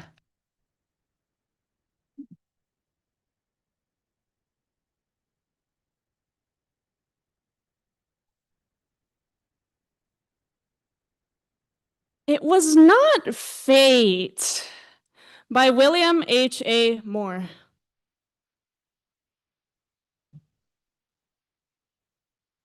It was not fate which overtook me, rather a wayward, willful wind that blew hot for a while. And then, as the even shadows came, blew cold. What pity it is that a man grown old and life's dreaming should stop, even for a moment, to look into a woman's eyes. And I forgot that one's heart must be steeled against the east wind. Life and death alike come out of the east. Life as tender as young grass. Death as dreadful as the sight of clotted blood. I shall go back into the darkness, not to dream, but to seek the light again. I shall go by paths, mayhap, on roads that wind around the foothills, where the plains are bare and wild, and the passers-by come few and far between.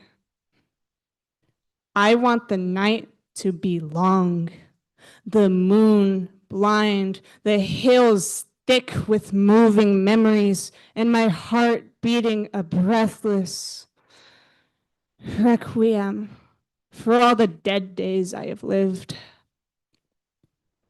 When the dawn comes, dawn, deathless, dreaming, I shall will that my soul must be cleansed of hate. I shall pray for strength to hold children close to my heart. I shall desire to build houses where the poor will know shelter, comfort, beauty. And then may I look into a woman's eyes and find holiness, love, and the peace which passeth understanding.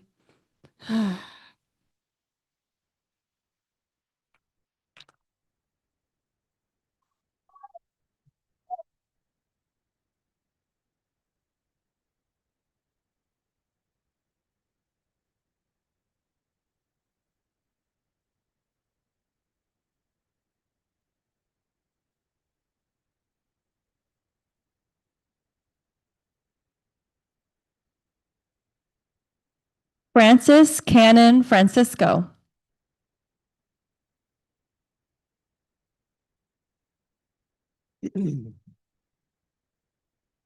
Fruit of the Flower by County Cullen. My father is a quiet man with sober, steady ways. For simile, a folded fan, his nights are like his days. My mother's life is Puritan, no hint of cavalier. A pool so calm, you're sure it can have little depth to fear. And yet, my father's eyes can boast how full his life has been. There haunts them yet the languid ghost of some still sacred sin. And though my mother chants of God and of the mystic river, I've seen a bit of checkered sod set all her flesh a quiver. Why should he deem it pure mischance that a son of his is fain to do a naked tribal dance each time he hears the rain? Why should she think it devil's art that all my songs should be of love and lovers, broken heart and wild sweet agony? Who plants a seed begets a bud, extract of that same root. Why marvel at the hectic blood that flushes this wild fruit? Thank you.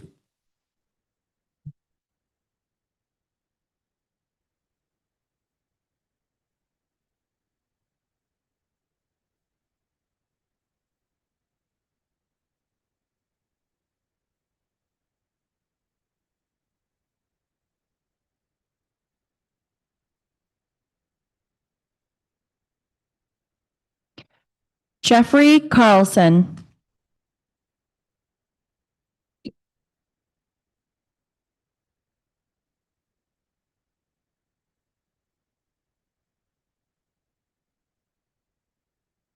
Sea Rose by HD. Rose, harsh rose, marred and with stint of petals, meager flower, thin, sparse of leaf. More precious than a wet rose, single on a stem. You are caught in the drift, stunted with small leaf. You are flung on the sand.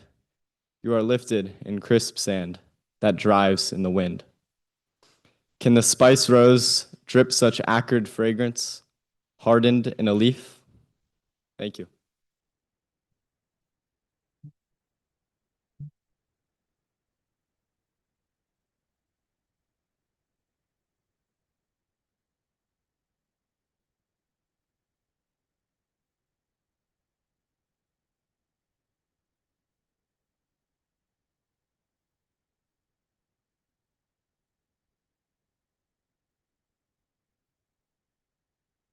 Reese Contreras.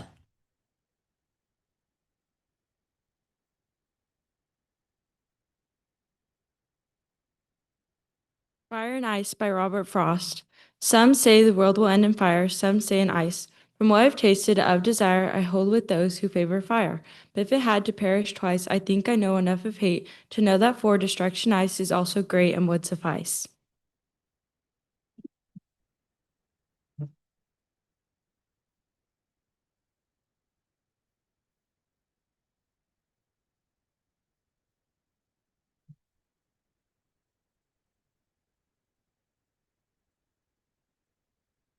Sam Cordero.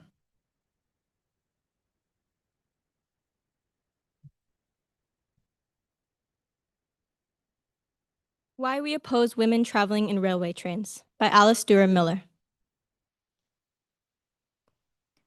1. Because traveling in trains is not a natural right. 2. Because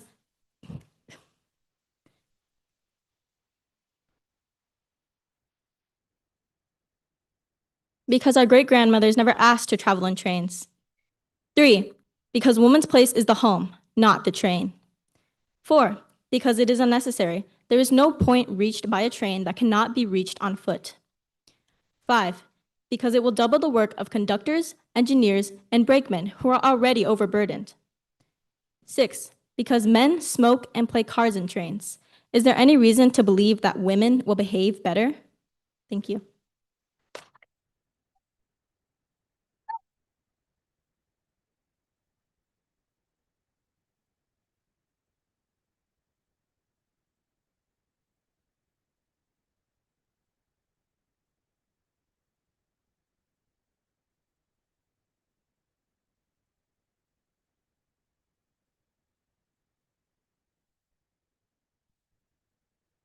Enrique Covarrubias Villegas.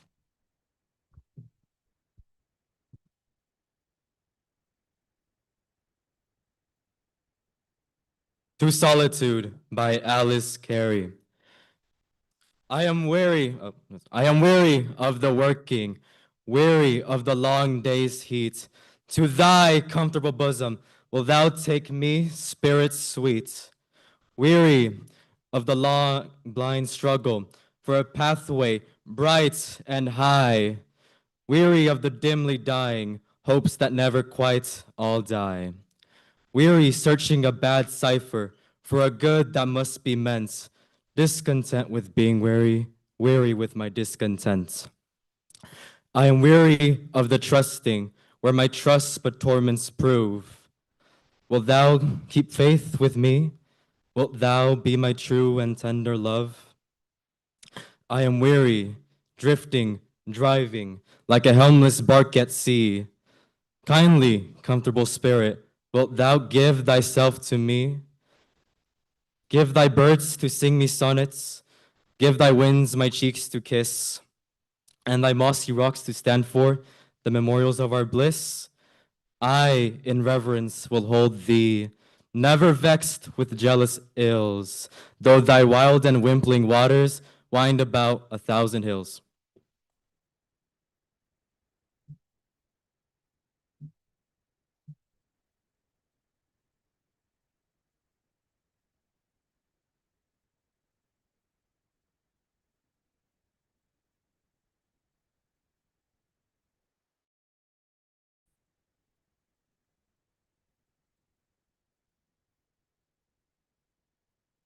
Kaylee Cruz.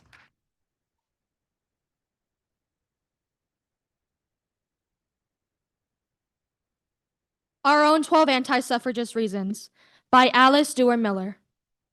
1. Because no woman will leave her domestic duties to vote. 2. Because no woman who may vote will attend to her domestic duties. 3. Because it will create dissension between husband and wife. 4. Because every woman will vote as her husband tells her to. 5. Because bad women will corrupt politics. 6. Because bad politics will corrupt women. 7. Because women have no power of organization. 8. Because women will form a solid party and outvote men. 9. Because women are so different that they must stick to different duties. 10. Because men and women are so alike that men with one vote each can represent their own views and ours. 11. Because women cannot use force. 12. Because militants did use force. Thank you.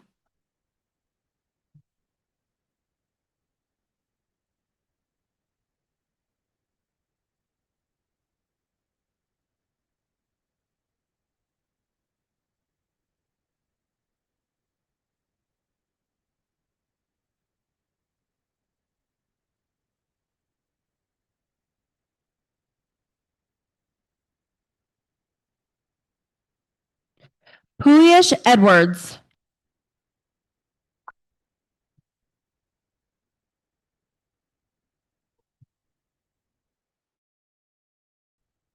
Africa by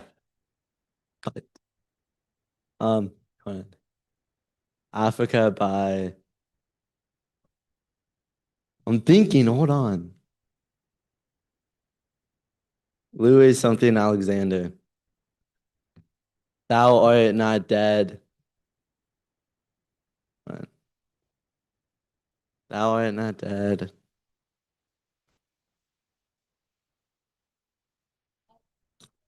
All of the spoiler's hand lies heavy as death upon thee, though the wrath of the motherland Africa to live forever with my brother slain. Brilliant self again. Thank you.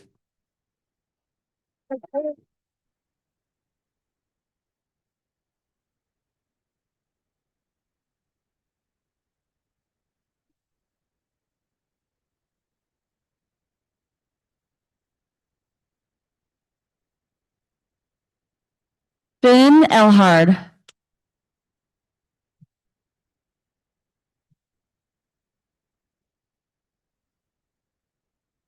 The Graduate Leaving College by George Moses Horton.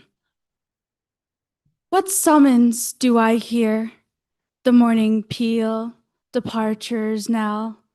My eyes let fall a friendly tear and bid this place farewell. Attending servants come. The carriage wheels like thunder's roar to bear the pensive seniors home, here to be seen no more. Pass one more transit night.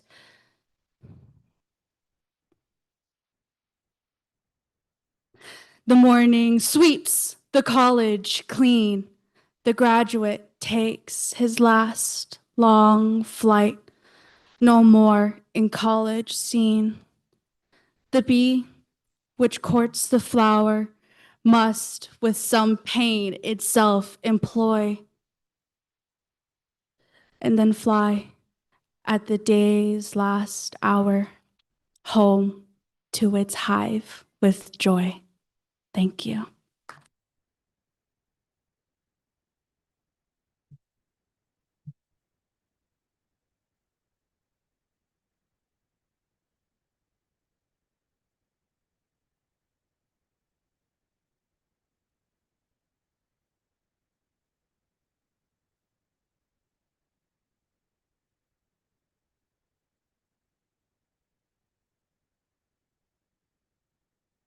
Shelby Fornoff.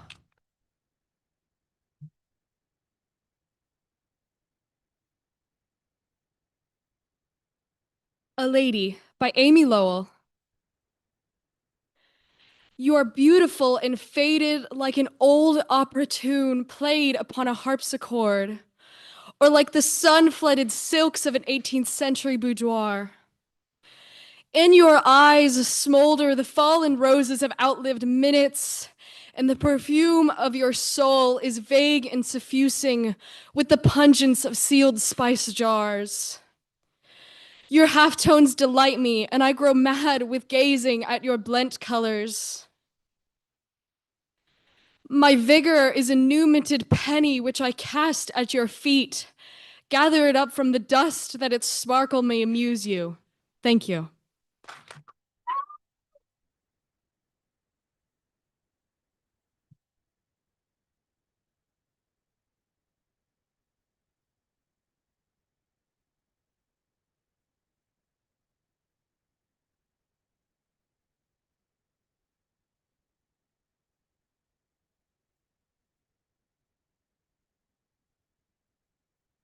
Keely Hamilton.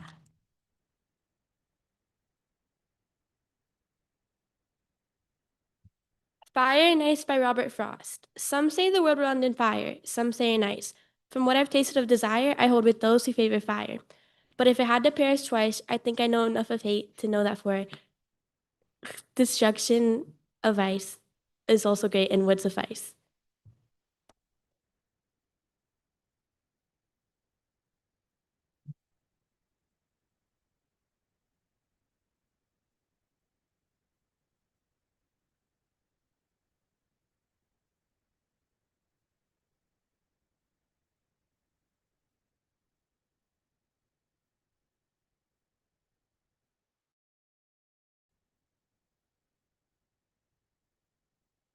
Dominic Hernandez.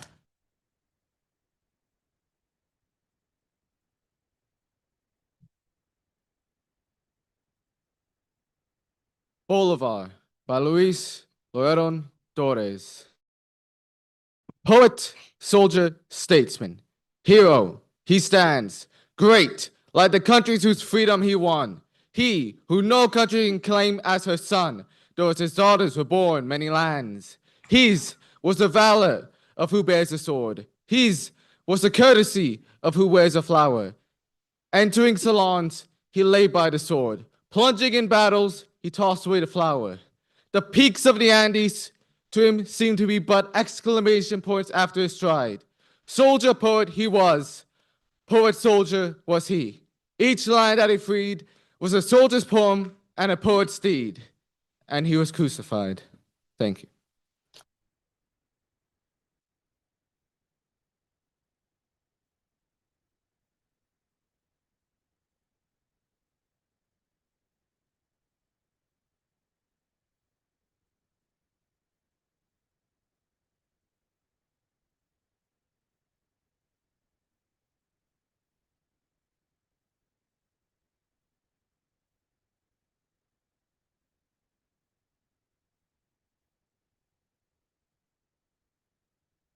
Ethan Lyfus.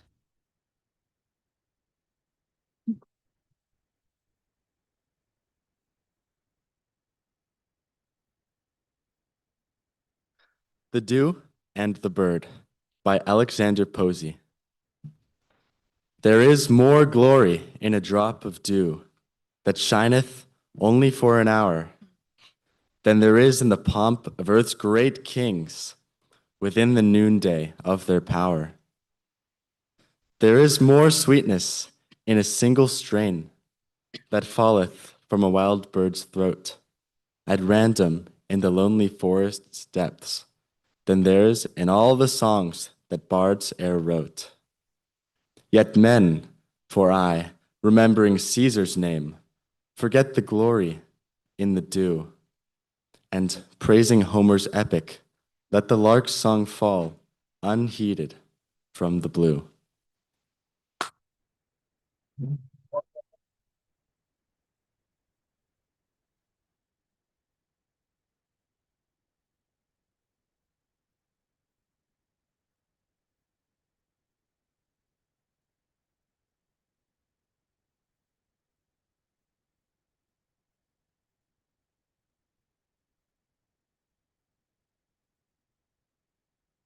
Sioma Lmayezva.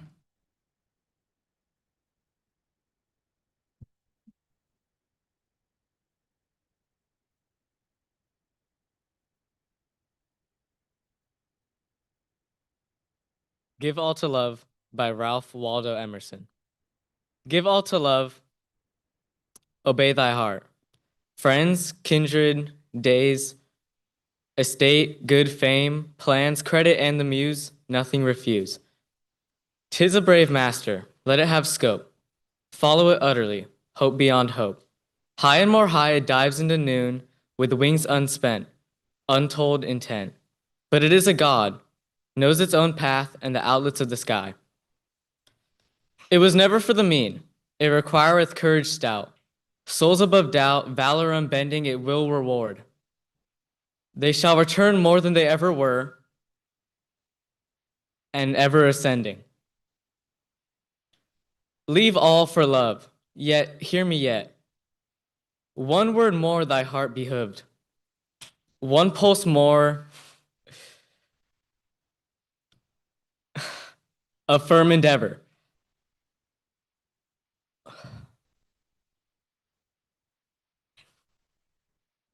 Keep thee today, tomorrow, forever, free as an Arab of thy beloved. Cling with life to the maid, but when the surprise, first vague shadow of surmise, filt across her bosom young, of a joy apart from thee, free be she, fancy free. Nor thou detain her vesture's hem, nor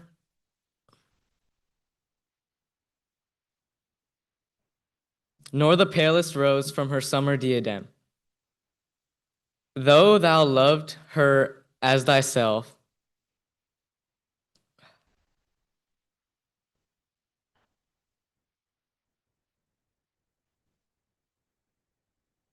as a self of purer clay, though her parting dims the day, stealing grace from all alive, heartily know, when the half-gods go, the gods arrive.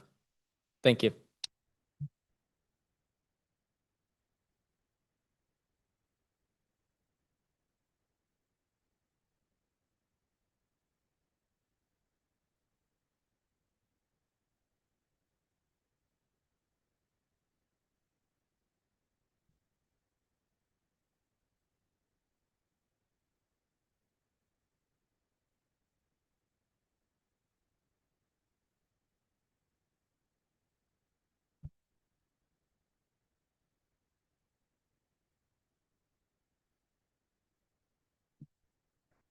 Sarah Lopez.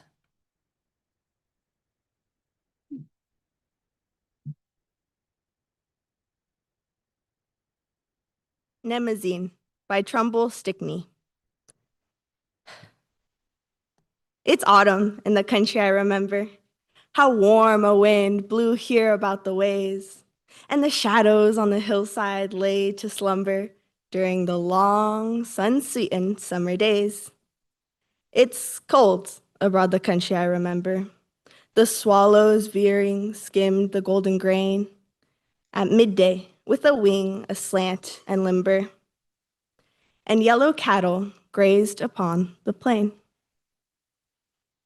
It's empty down the country I remember. I had a sister, lovely in my sight. Her hair was dark, her eyes were very somber. We sang together in the woods at night. It's lonely down the country I remember. The blabble of our children fills my ears, and on our hearth I stare the perished ember, the flames that show all starry through my tears.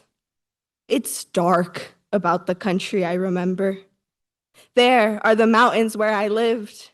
The path is slushed with cattle tracks and fallen timber. The stumps are twisted with the tempest's wrath.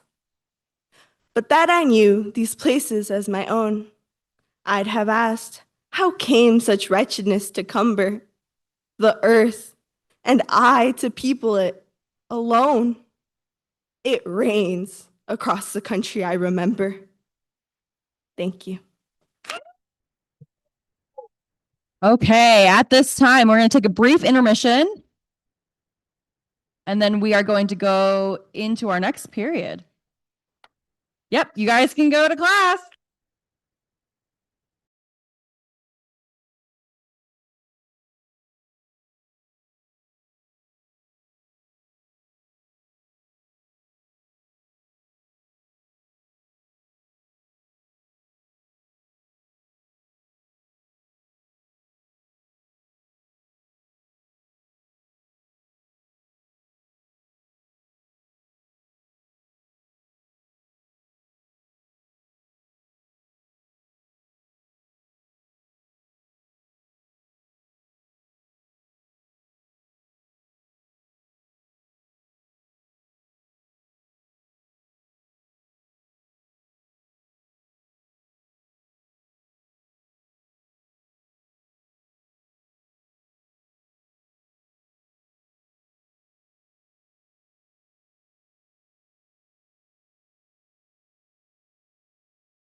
At this time, if your phone is connected to the Wi-Fi, we just ask that you unconnect to the Wi-Fi so that we have more bandwidth to work with. Come on in and have a seat.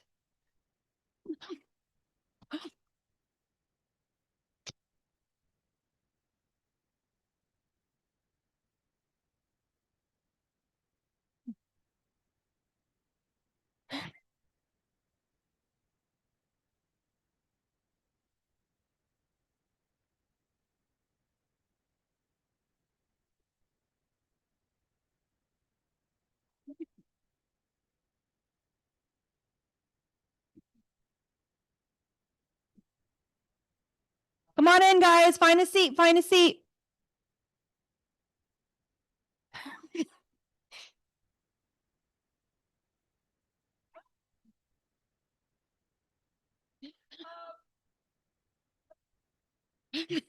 Thank you. Thank you.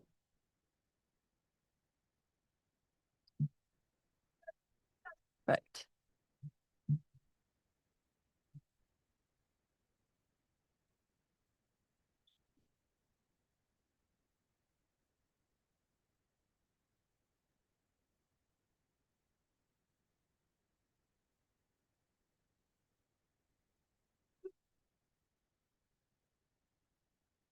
Out there. Okay.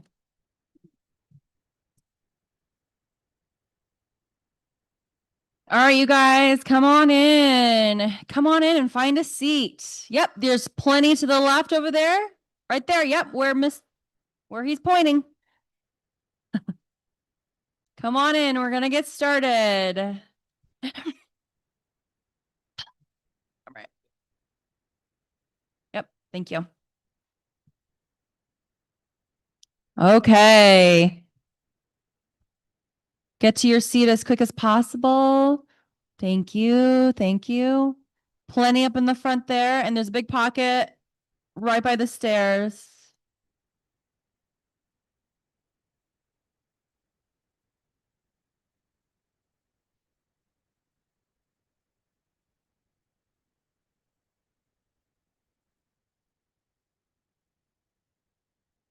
Thank you, Ms. Reinick.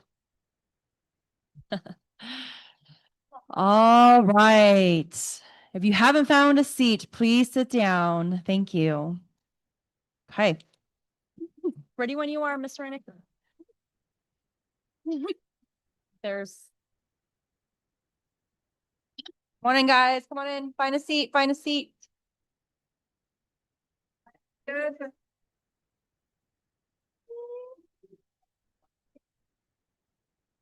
All right.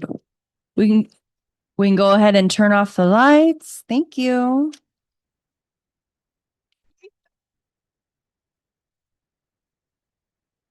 Okay, all right. If I can get you guys to have a seat, we'll go ahead and get started.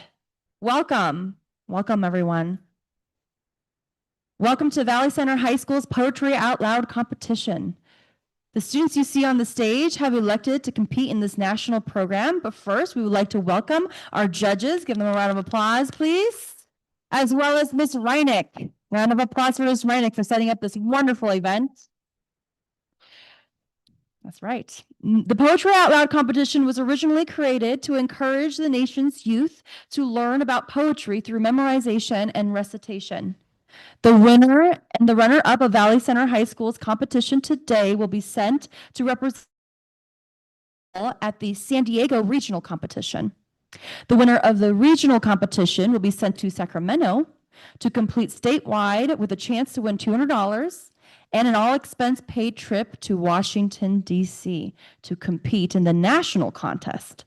The winner of the National Poetry Out Loud competition will receive $20,000. The way this will work today is each student will be called up one at a time. He or she will first present the title and the author of the poem, then recite the entire poem. We are currently in the middle of round 2. We just ask that you are a respectful audience during each recitation. Remember that we are going to be paying attention. If teachers, you guys can help out as well to give reminders to our students You may applaud you may applaud after each contestant as he or she finishes. If the end of the period bell rings during the contestant's presentation, we just ask that you remain seated and quiet until he or she finishes. Then you may go to your next period, which would be lunch. Okay. We should finish this period or finish by the end of this period today, so we're very excited. When the second round is complete, the judges will announce the top 10 and the winner and the runner-up. Okay. Good luck, contestants.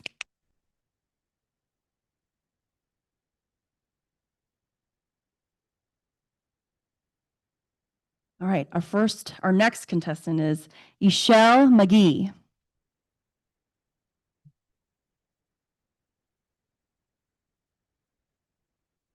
The Old Suffragist by Margaret Whittemore. She could have loved.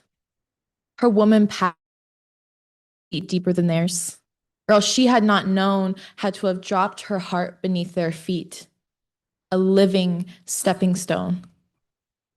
The little hands, did they not clutch her heart? The guarding arms, was she not very tired? Was it an easy thing to walk apart, unresting and undesired? She gave away her crown of woman praise, to be merriment for idle days, scorn for the marketplace. She strove for an unvisioned, far-off good, for one far hope she knew she could not see. These, not her daughters, crowned with motherhood and love and beauty, free. Thank you.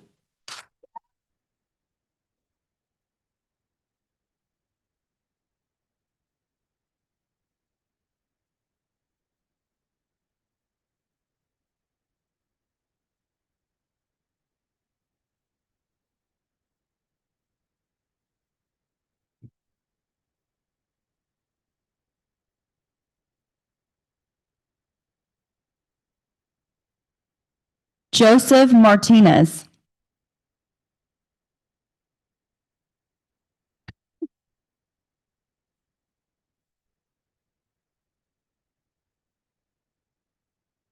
Fire and Ice by Robert Frost. Some say the world will end in fire, some say in ice. From what I've tasted of desire, I hold with those who favor fire. I think I know enough of hate to know that for destruction, ice is also great and would suffice. Thank you.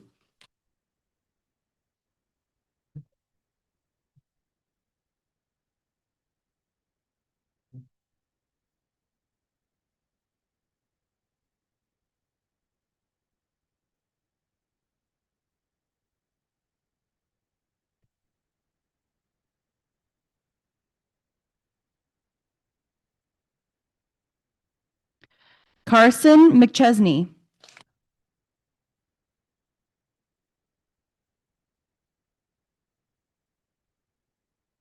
When I Have Passed Away by Claude McKay.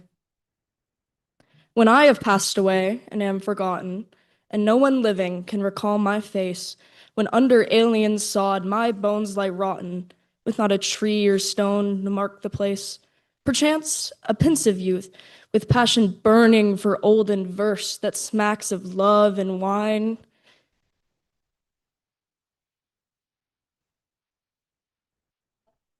the musty pages of old volumes turning, may light upon a little song of mine, and he may softly hum the tune and wonder who wrote these verses in the long ago, or he may sit him down a while to ponder upon the simple words that touch him so. Thank you.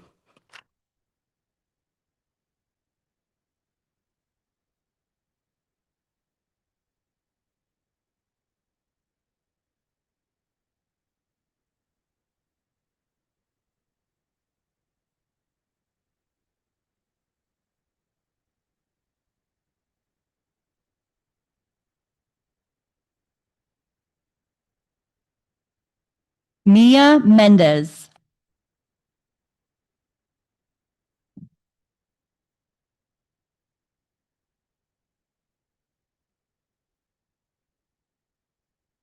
Evening Song by Willa Cather.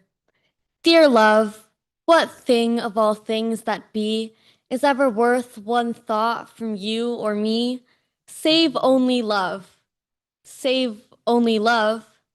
The day's so short, the night's the world so wide, so deep and dark the sea, so dark the sea. So far the suns and every listless star beyond their light. Ah, dear, who knows how far? Who knows how far? One thing of all dim things I know is true. The heart within me knows and tells it you, and tells it you. So blind is life, so long it lasts to sleep, and none but love to bid us laugh or weep, and none but love, and none but love. Thank you.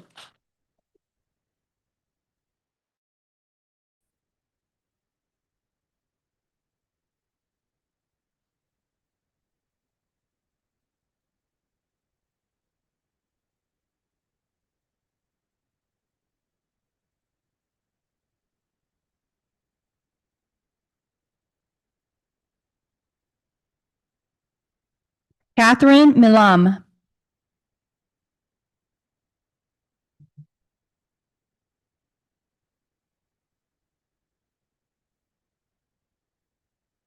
A Song of Thanks by Edward Smith Jones.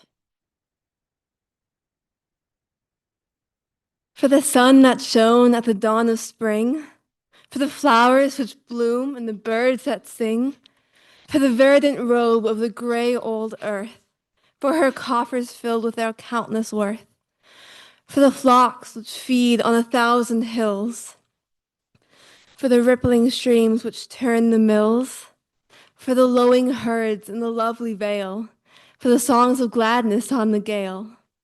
From the gulf and the lakes to the ocean's banks, Lord God of hosts, we give thee thanks.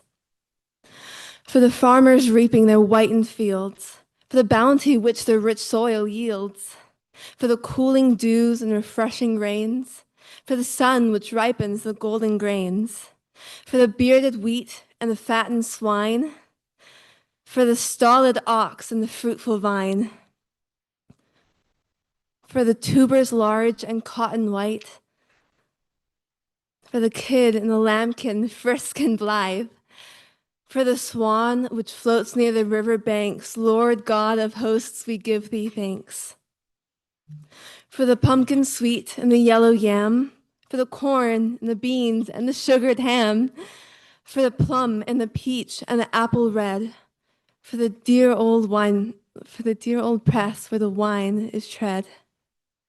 For the cock which crows at the breaking dawn, for the proud old Turk at the farmer's barn, for the fish which swim in the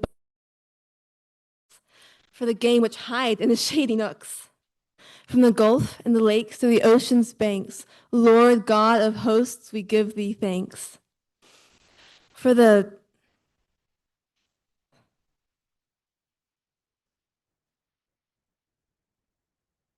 sturdy spruce and stately pines, for the lead and the coal from the deep, dark mines, for the silver ores of 1,000-fold, for the diamond bright and the yellow gold, for the river boat and the flying train, for the fleecy sail of the rolling mane, for the velvet sponge and the glossy pearl, for the flag of peace which we now unfurl. From the gulf and the lakes to the ocean's banks, Lord God of hosts, we give you thanks. For the lowly cot and the mansion fair, for the peace and plenty together share, for the hand which guides us from above, for thy tender mercies, abiding love, for the blessed home with its children, for a calling of Thanksgiving Day, for the bearing toil and the sharing care, and we lift our hearts with our songs and our prayers. From the gulfs and the lakes to the ocean's banks, Lord God of hosts, We give thee thanks. Thank you.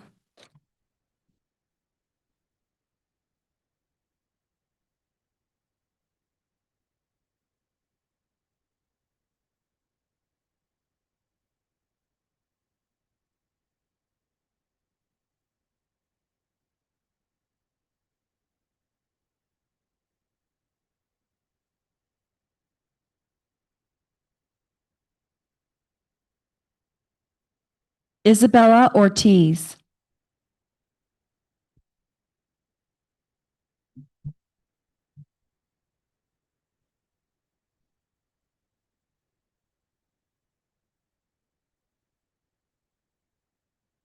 To My Dear and Loving Husband by Anne Bradstreet. If ever two were one, then surely we. If ever man were loved by wife, then thee. If ever wife was happy in a man, compare with me, yea, woman, if you can. I prize thy love more than whole mines of gold, or all the riches that the east doth hold. My love is such that rivers cannot quench,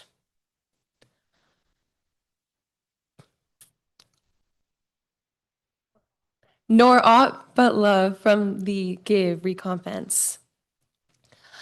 Thy love is such that I can no way repay. The heavens reward thee manifold, I pray.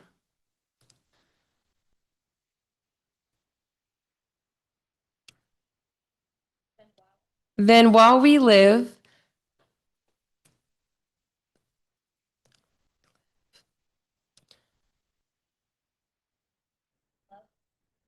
and love let's so persever, that when we live no more, may we live ever. Thank you.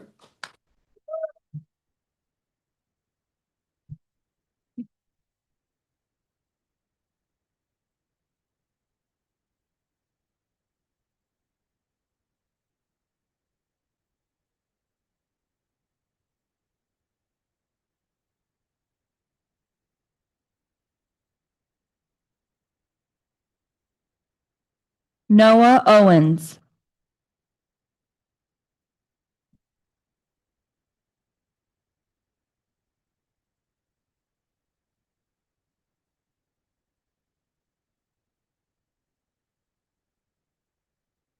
A Tale by Louise Bogan.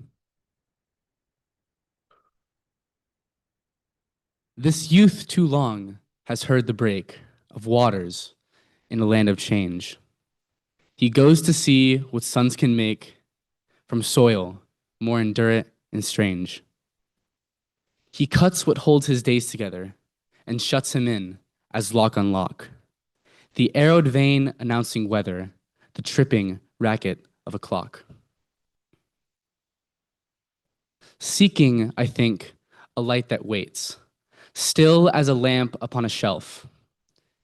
A land with hills like rocky gates, where no sea leaps upon itself. But he will find that nothing dares to be enduring, save where, south of it in deserts, a torn fire glares on beauty with a rusted mouth, where something dreadful and another look quietly upon each other. Thank you.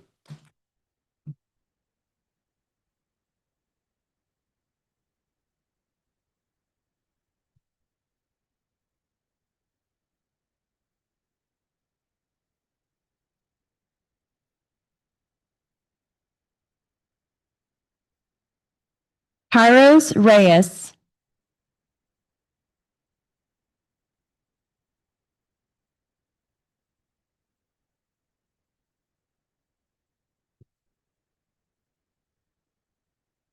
I am like a leaf by Yone Noguchi. The silence is broken. Into the nature, my soul sails out, carrying the song of life in his brow, to meet the flowers and birds When my heart returns in the solitude, she is very sad. Looking back on the dead passions, on love's ruin, I am like a leaf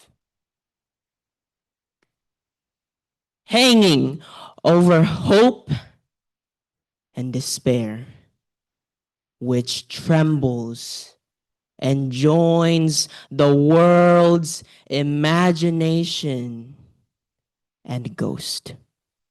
Thank you.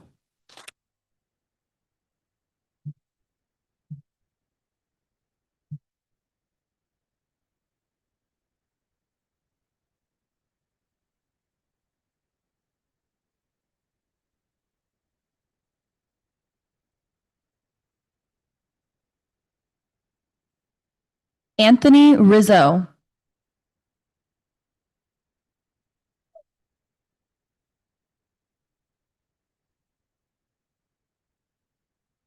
To Rosa by Abraham Lincoln. You are young and I am older. You are hopeful, I am not. Enjoy life, ere it grow colder. Pluck the roses ere they rot. Teach your bow to heed the lay.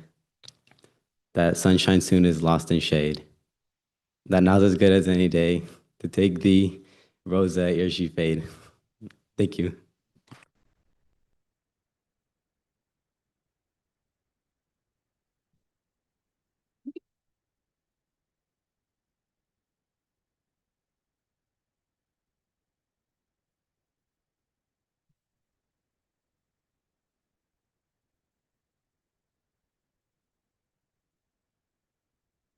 Emily Roach.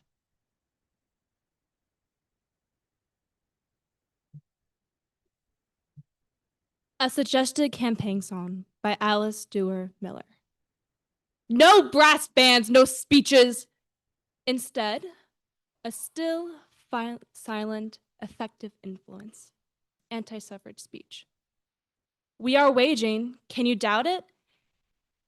A campaign so calm and still, no one knows a thing about it. And we hope they never will.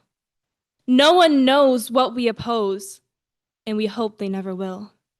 We are ladylike and quiet. Here a whisper, there a hint. Never speeches, bans, or riot. Nothing suitable for print. No one knows what we oppose, for we never speak for print.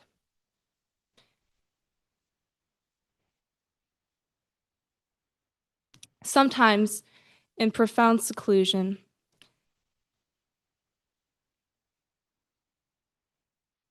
in some far but home-like pace, we will make a silent.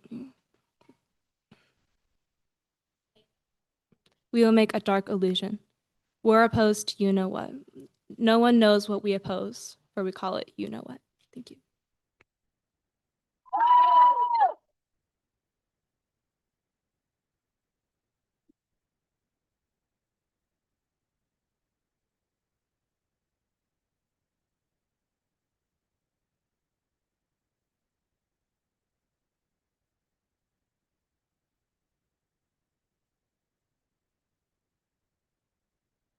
Andrea Rodriguez.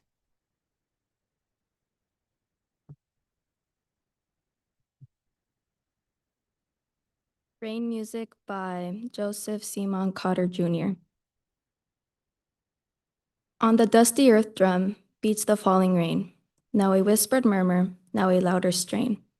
Slender silvery drumsticks on an ancient drum beat the mellow music, binding life to come. Chords of earth awakened, notes of greening spring, rise and fall triumphant over everything. Slender silvery drumsticks beat the long tattoo, God, the great musician, calling life anew. Thank you.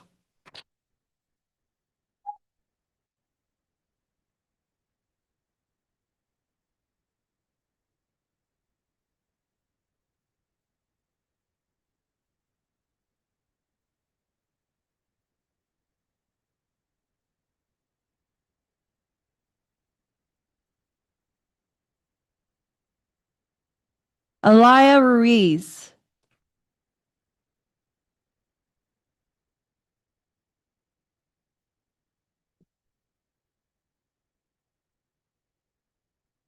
Afternoon on a Hill by Edna St. Vincent Millay. I will be the gladdest thing under the sun.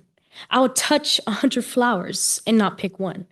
I will look at cliffs and clouds with quiet eyes, watch the wind bow down the grass and the grass rise. And when the light begins to shine up from the town, I will mark which must be mine and then start down. Thank you.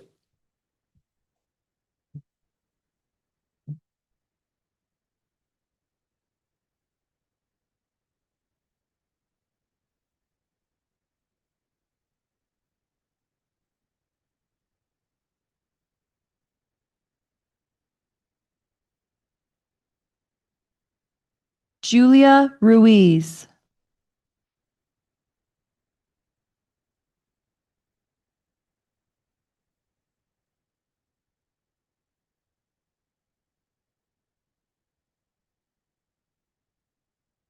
My Song by Joseph Simon Cotter Sr. I sang me a song, a tiny song, a song that was sweet to my soul, and set it afloat on the sea of chance in search of a happy goal.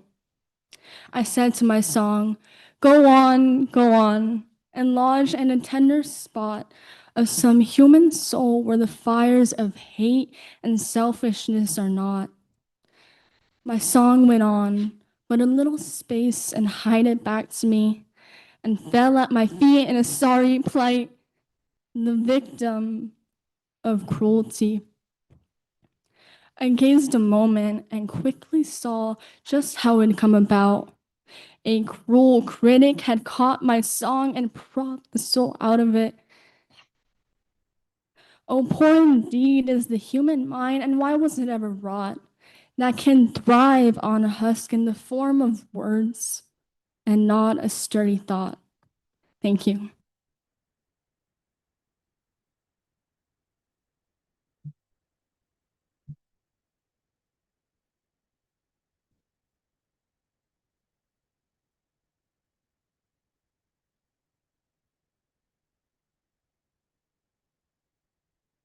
Malachus Slater Julian.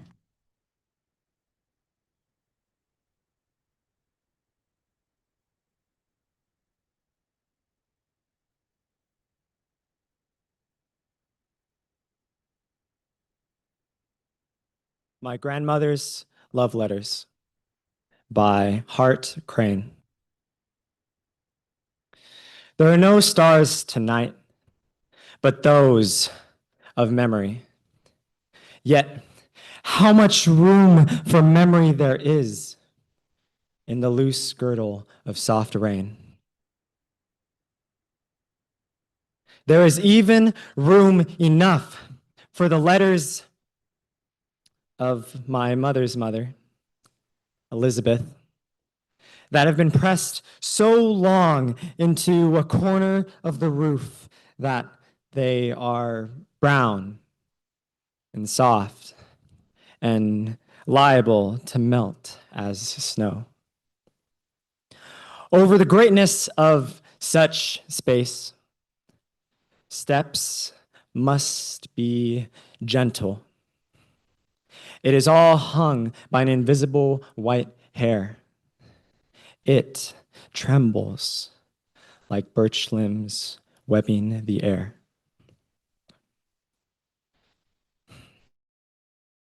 And I ask myself, are your fingers long enough to play old keys that are but echoes? Is the silence strong enough to carry back the music to its source and back to you again, as though to her?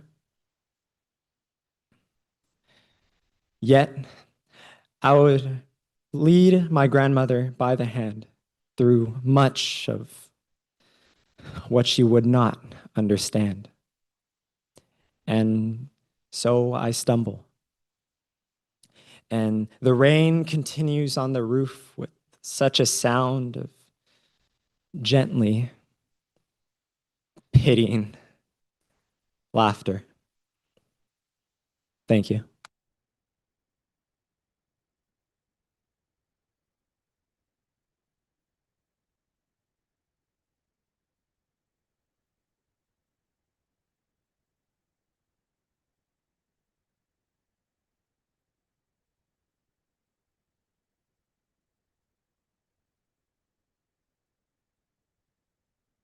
Uriel Tovar Peniloza.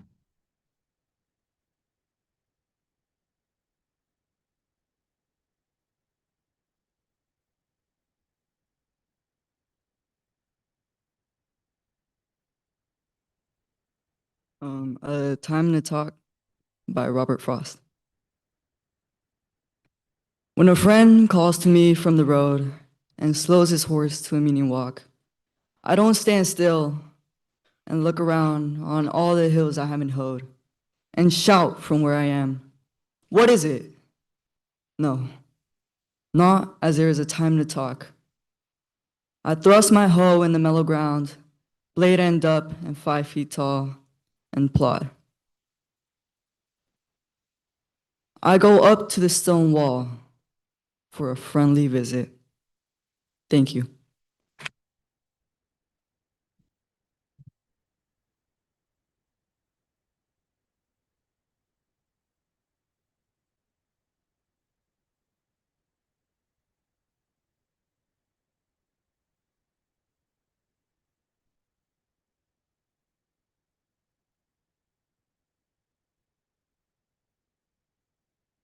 Rebecca Welsh.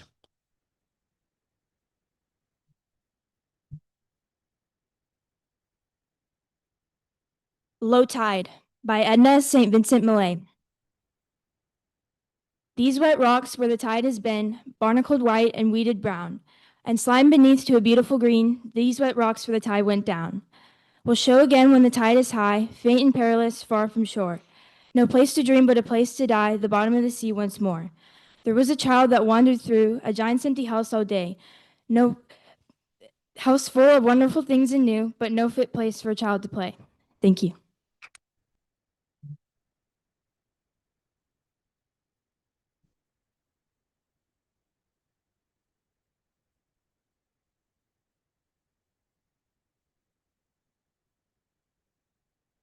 Ava West.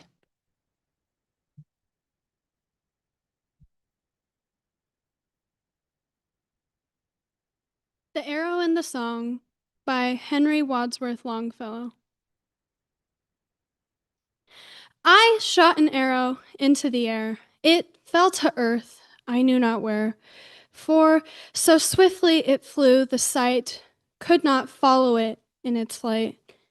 I breathed the song into the air. It fell to earth, I knew not where, for who has sight so keen and strong that it can follow the flight of song? Long, long afterward, in an oak, I found the arrow still unbroke, and the song from beginning to end. I found it again in the heart of a friend. Thank you. Okay, so thank you to all the contestants. We are finished with round 2 and we are opening it up for open mic.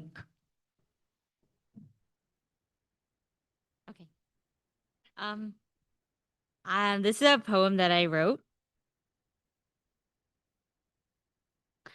It does not have a name, so. I learned the map of my life early. One main road, gas stations stretched along it like checkpoints, one McDonald's that doubled as a meeting place. The closest grocery store sat 25 minutes away, far enough that going felt like a plan, not an errand. A town small enough that directions were just by the old field or past the deli, and a school where everyone knew who your siblings were before they knew your name. I grew up inside familiar sounds, classrooms that echoed the same every year, morning announcements everyone half listened to, teachers who watched me change and still remembered who I used to be. Now, graduation sits in my hands like a ticket I didn't ask for but can't refuse. Everyone says, be excited, but excitement feels too simple for something that pulls this hard at my chest. I'll miss being known without trying. I'll miss walking into places where my name already meant something. I'll miss the way the town slowed down at night as if it understood that growing up shouldn't be rushed. I'm scared of hallways where no one recognizes my face, of sitting quietly, unsure where I belong, of introducing myself so many times that it starts to sound like a stranger's name. I'm scared of becoming someone this town will never fully imagine when they say, remember them. There's a strange grief in leaving a place that never promised to keep you forever, only long enough to make you feel safe inside it. So I pack up the small things, familiar streets, shared memories, inside jokes, late nights at the same 3 friends' houses, and the comfort of being understood. Now I will carry those small things with me like proof that I came from somewhere. I don't know who I'll be in the next town or the next state or the quiet moments in between. I only know this place made me, and leaving feels like gratitude tangled with fear, and one last look back before everything changes. Thank you.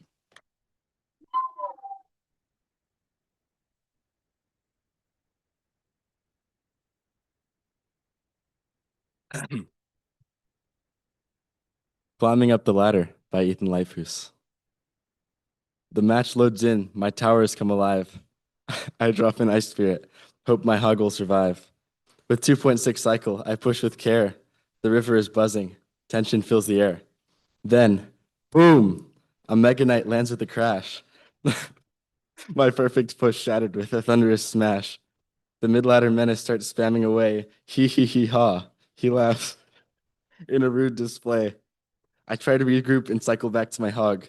On defense's musketeer cannon of log. Overtime starts, my heart in a knot. Each play feels weaker than the last one I've got. My tower falls first, the screen fades to gray. I lost a Mega Knight and my heart broke that day. Emotes are flying, driving me out of my mind. Another mid-ladder nightmare, now back to the grind.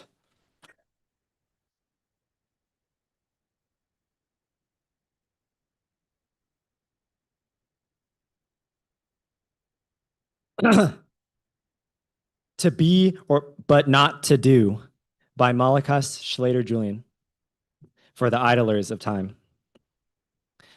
To be or not to be, is that the question? The bard certainly thought so.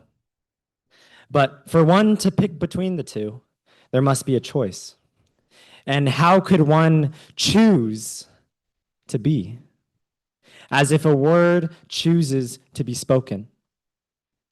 The real question is to do or not to do. You may delay, but time will not. Words spoken by the first American. An endless succession of life and death that has rooted itself throughout history. Time waits for no one and nothing. I'll do it tomorrow, maybe later. I have all the time in the world. But how much time does the world have? And what does that speak to of its weight? If a single person can hold it in the palm of their hand. Patience can be a poison. Waiting and waiting for the perfect time that may never come to pass. Ask out your crush. Buy a new car. Give pineapple on pizza a chance. Spend every day like it's your last, for no one has all the time in the world. So do, don't just be.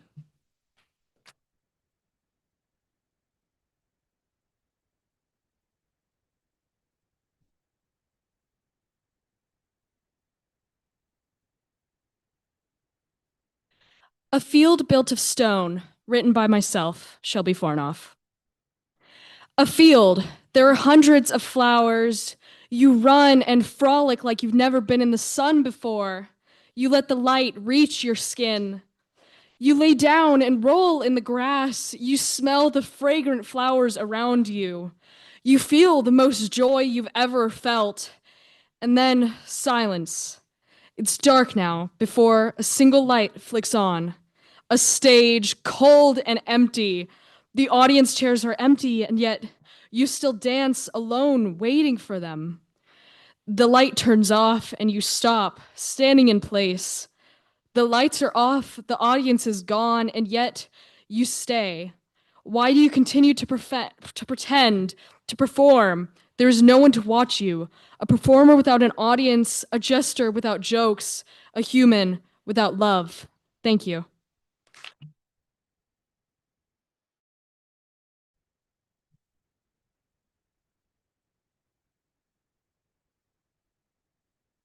Kai Hair Adams, the ill-willed mop. Your hair, a long and hobo bob, touches the floor with all its might, with its grease and its ill will terrorizing sights. Please stop this endless rain of ill-haired will that touches the eyes to the nose and mouth, and get a haircut that will finally cure us of seeing that monstrous, hideous route. It was a mistake calling it anything but a mop. So I hope too that you can finally grow legs or go bald, because I am tired. Yes, tired of seeing that ill-willed mop. Did I mention go bald? Thank you.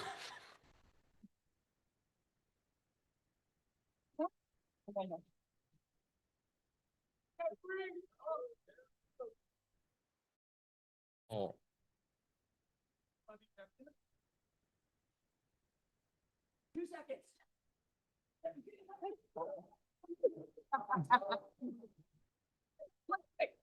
All right.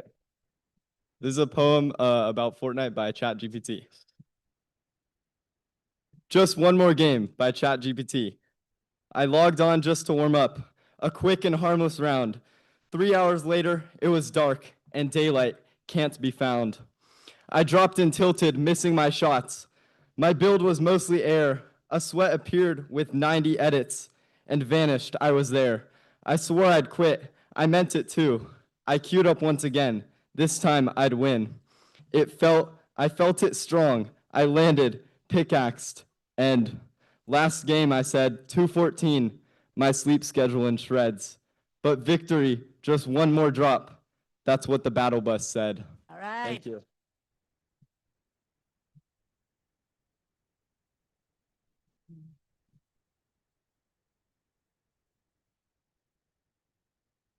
I don't have anything written, and I was told to keep this short, but I was thinking when I was sitting down.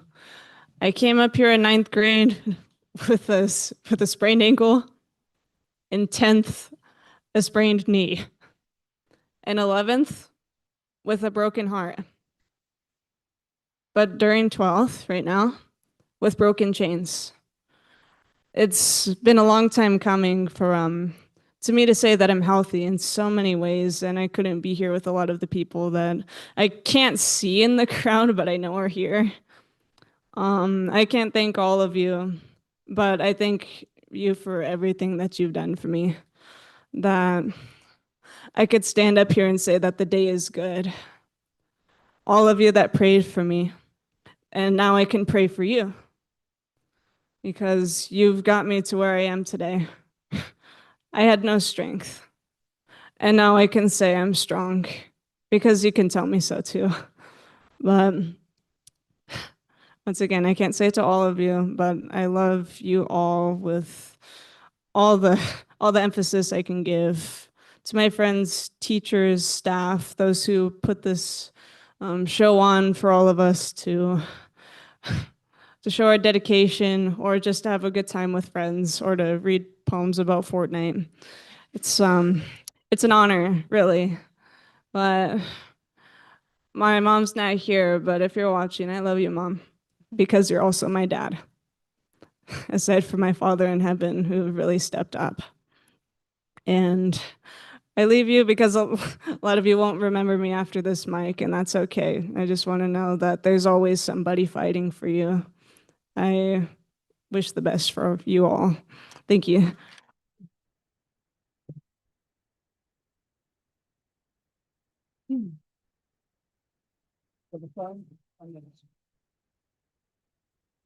Okay. Poem is called Inspiration, written by me, Harup Kaur Boparai. There's a student that roams these roaring jaguar halls full of joy, compassion, and cheerful calls. 7 semesters where she's done this have passed, and we all mourn, for now has come time for the last. Laughter, jokes, and emotional support penguins galore. I know I can't be the only one.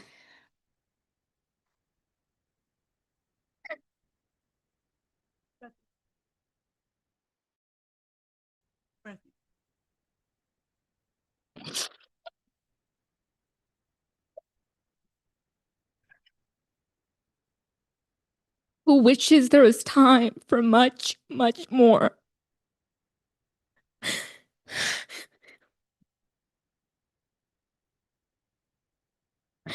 As I come to the end of my poetry, I ask that you all stand and join me.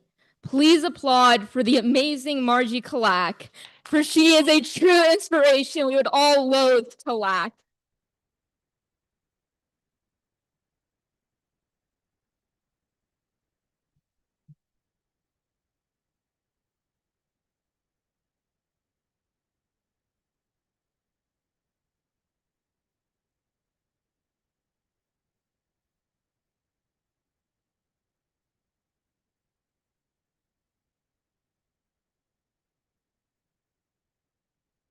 And I got to follow that. Whew, trying to get myself together. Thank you so much. First of all, to all of our contestants that were brave enough to get up here and recite poetry to other teenagers. Let's hear it.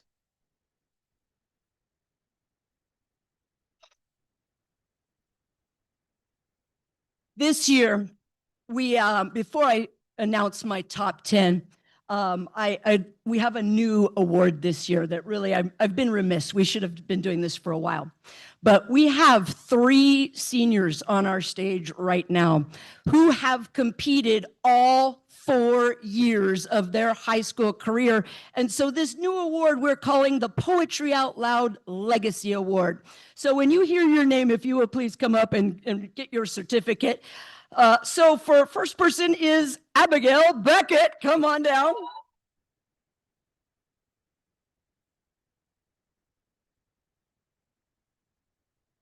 And our second senior, Emily Roach. Come on down.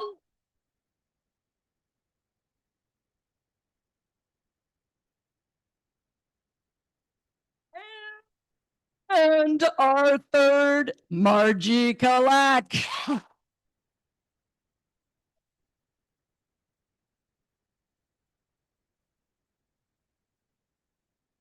Okay, there it is. The top 10. But first, let's give a huge round of applause for our judges who have come all the way out here to judge this contest. The talent this year, I couldn't do your job. There's just no way. And so thank you so much. And thank you to everybody else who's been involved with this. One last thing before I announce the top 10. And to get into the top 10 at Valley Center High School is huge bragging rights. You see how competitive this is. So one thing that I do want to say is, those of you that have seen most of the competition, you may have your favorites picked out already. We've had some amazing presentations, but there's a part of the judging that you guys don't see, and that is the accuracy score. We have one judge who is following along for accuracy, and that is a big part of it. So it's no surprise if you've got a different order than what comes out here. But again, everybody was absolutely amazing. So here we go. When you hear your name, come on up. We've got a cute little ribbon for you for the top 10. All right, so rounding out the top 10 in 10th place, congratulations to Francis Cannon. Francisco, come on down.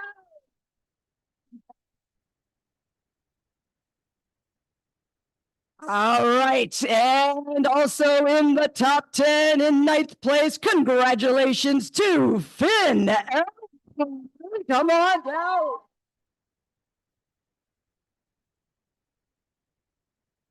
Finn, congrats. All right, and in 8th place, congratulations to Mia Mendez.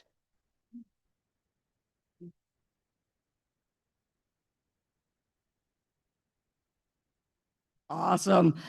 Okay, and also making their way into the top 10 in 7th, congratulations to Kairos Reyes.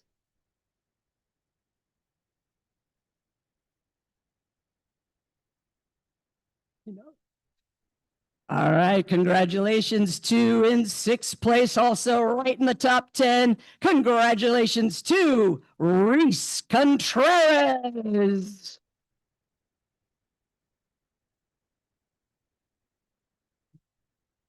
And then it was the top 5. All right. So in 5th place, I'm doing the order wrong. I don't teach math, and that's probably good. But also in the top 10, congratulations to Himalini Amin.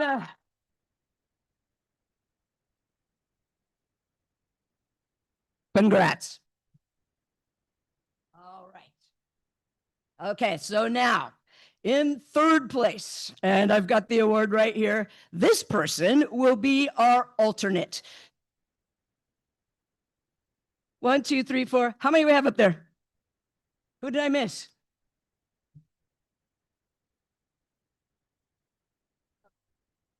Huh, I forgot numbers. Okay, it's the spreadsheet. I forgot somebody who is in the top 10.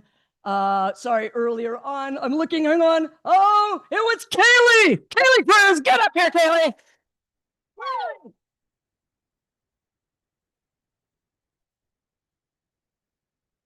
I mean, on the spreadsheet, the numbers are wrong.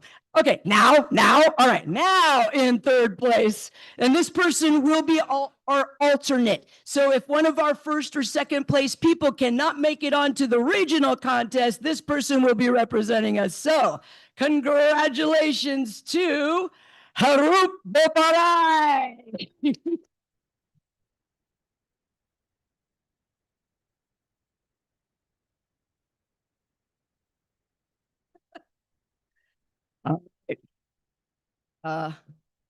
Okay, got it. All right, and got it.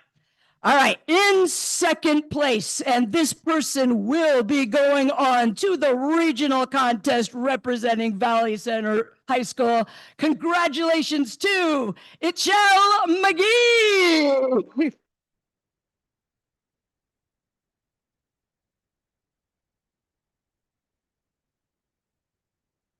All right, and in 1st place, going on to the regional competition representing Valley Center High School. Congratulations to Margie Carl.